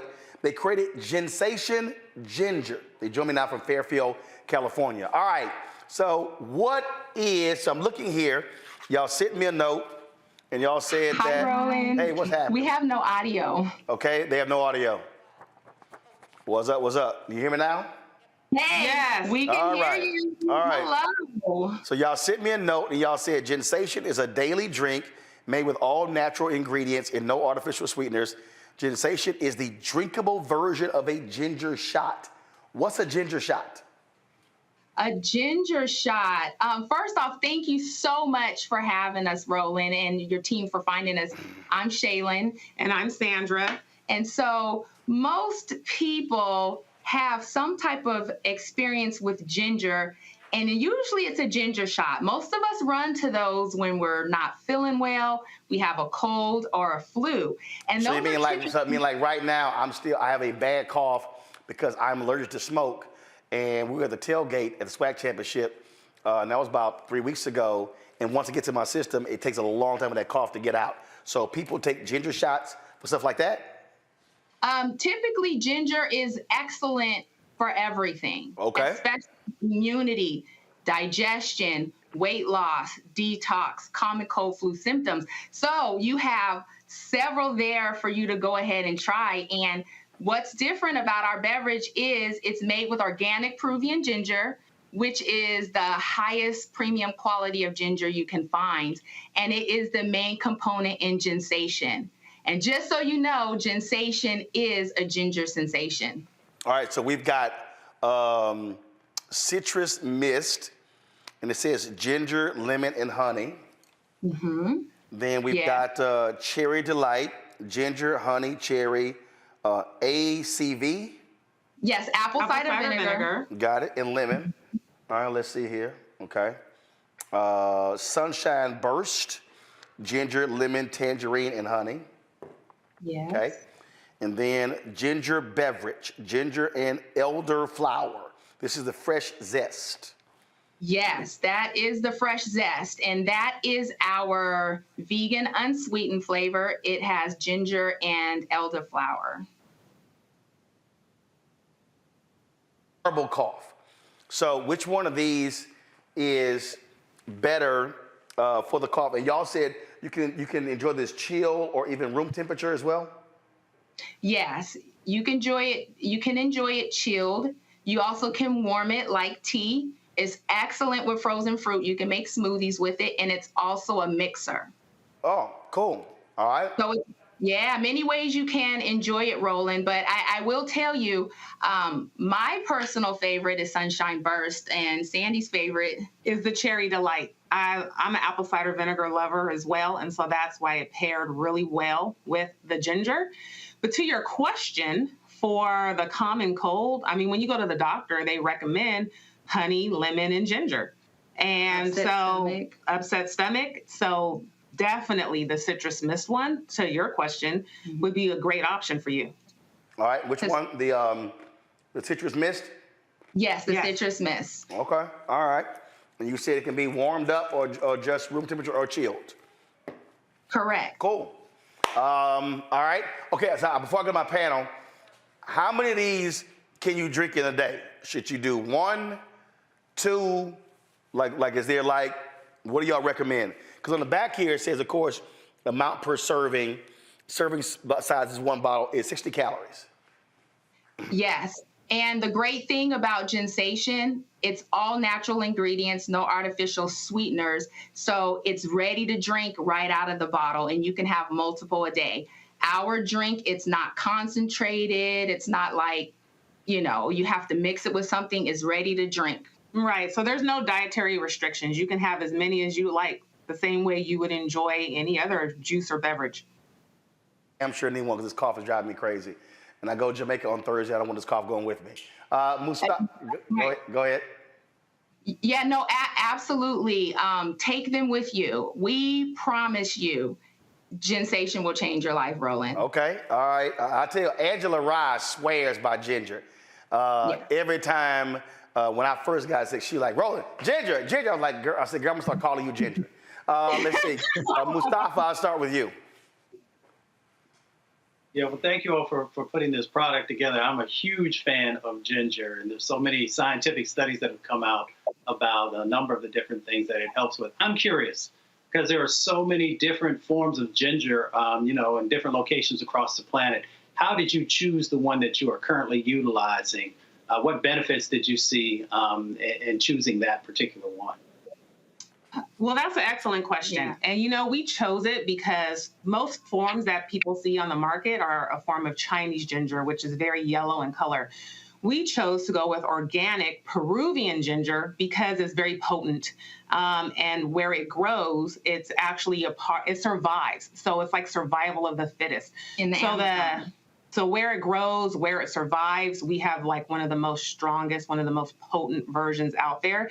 And that's why when you're sipping Ginsation, you can really be sure that you're going to get the heat and you're going to get the potency along with it, and especially with it being the main ingredient and not just a flavoring agent in the bottle. And I'll just add to that, we have organic Peruvian ginger that's grown in the Amazon basin, and Peruvian ginger, it has the highest content of natural oils, which is why you're going to get that spice. With every sip, you're going to notice the difference. It's not just the flavor. Typically, some ginger ales and drinks are flavors of ginger. We have the real deal. It comes from the actual ginger root. Cool. Randy.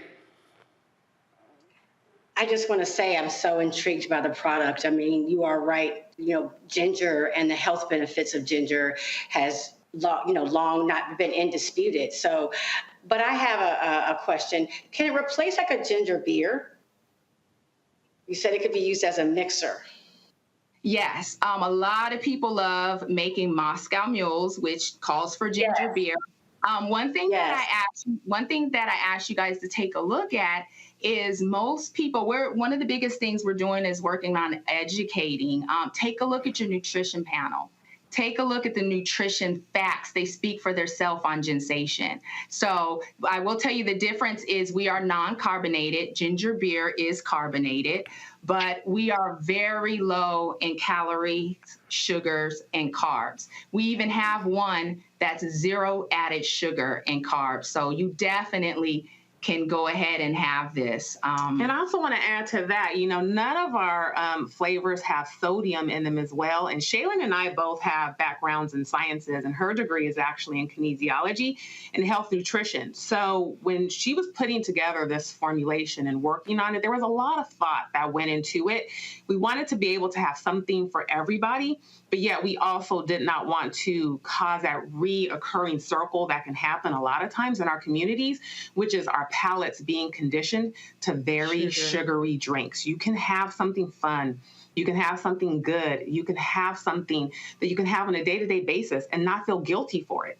And that's why we also avoided, white sugars and sugar preservatives and processed sugars. And we went with a natural form of wildflower honey. Michael. All right, Sandra and Shayla, hey, this is a great story, and as somebody that used to teach entrepreneurship at a local community college here in Detroit, these are stories I love to hear about. I was wondering if your product is available in grocery stores, how can people buy it besides online, and do you also wholesale to small African-American owned businesses? You have vendors who at festivals during the summer and things like this and have booths. Do you wholesale to small African-American owned businesses as well? Yes, absolutely. We wholesale to all small businesses, and particularly in the Black communities, because we're working toward educating. A lot of us believe ginger ale and ginger beer is real ginger. So we're also available. Yeah, it's actually quite, alarming when we're doing our sampling for all people, when they actually taste it. It's a spice. And when you have ginger ale, you think it's sweet, it's sugar. But we just can't wait for you guys to try them and for Roland to have them and be feeling better in no time. But to finish answering your question, we are in 10 retail locations in California at Nugget Markets, and we're rapidly expanding in 2023. And we're also available online, but we have a lot of small businesses. Julo Shop, which is a Black online store, they sell our products. So yes, we are trying to help each other. All right, then. All right, thank you. Well, look, this is absolutely great. First of all, and again, where can people go if they want to get their products directly? Yes, you guys can go to our website, which is drinkginsation.com. We have a special for Roland, and you use code Roland. Today, we're doing it for 48 hours, so it'll end on Thursday. You buy 6 bottles, we give you 6 bottles for free. Wow. So you can play, have fun with the flavors, even send some to your friends and family. And we're also available for those in California. We're at Nugget Markets, and you're going to be seeing us in some other retail stores very soon. We're really excited about it. Well, that's awesome. And trust me, I will be drinking one of these going home because this cough is driving me crazy. But it's all good. I'm fighting through it. So again, folks, it's Ginsation Ginger. Follow them at Drink Ginsation. You see their social media there on Twitter and Facebook as well. Go to their website. Thanks so much for both of you being on the show. Thank you, Roland. And Roland, for having us. Thank you so much. And if I can tell you this, we follow you on Instagram and we see you live working out. Perfect pre or post refreshing drink. Most of our consumers love doing that because it's low sugar, low calorie for their workout. So we're having a 24-day challenge. We would love for you to join us at the top of the year. So we look forward to connecting with you, being able to do that. All right. Thank you All so right, much. sounds great.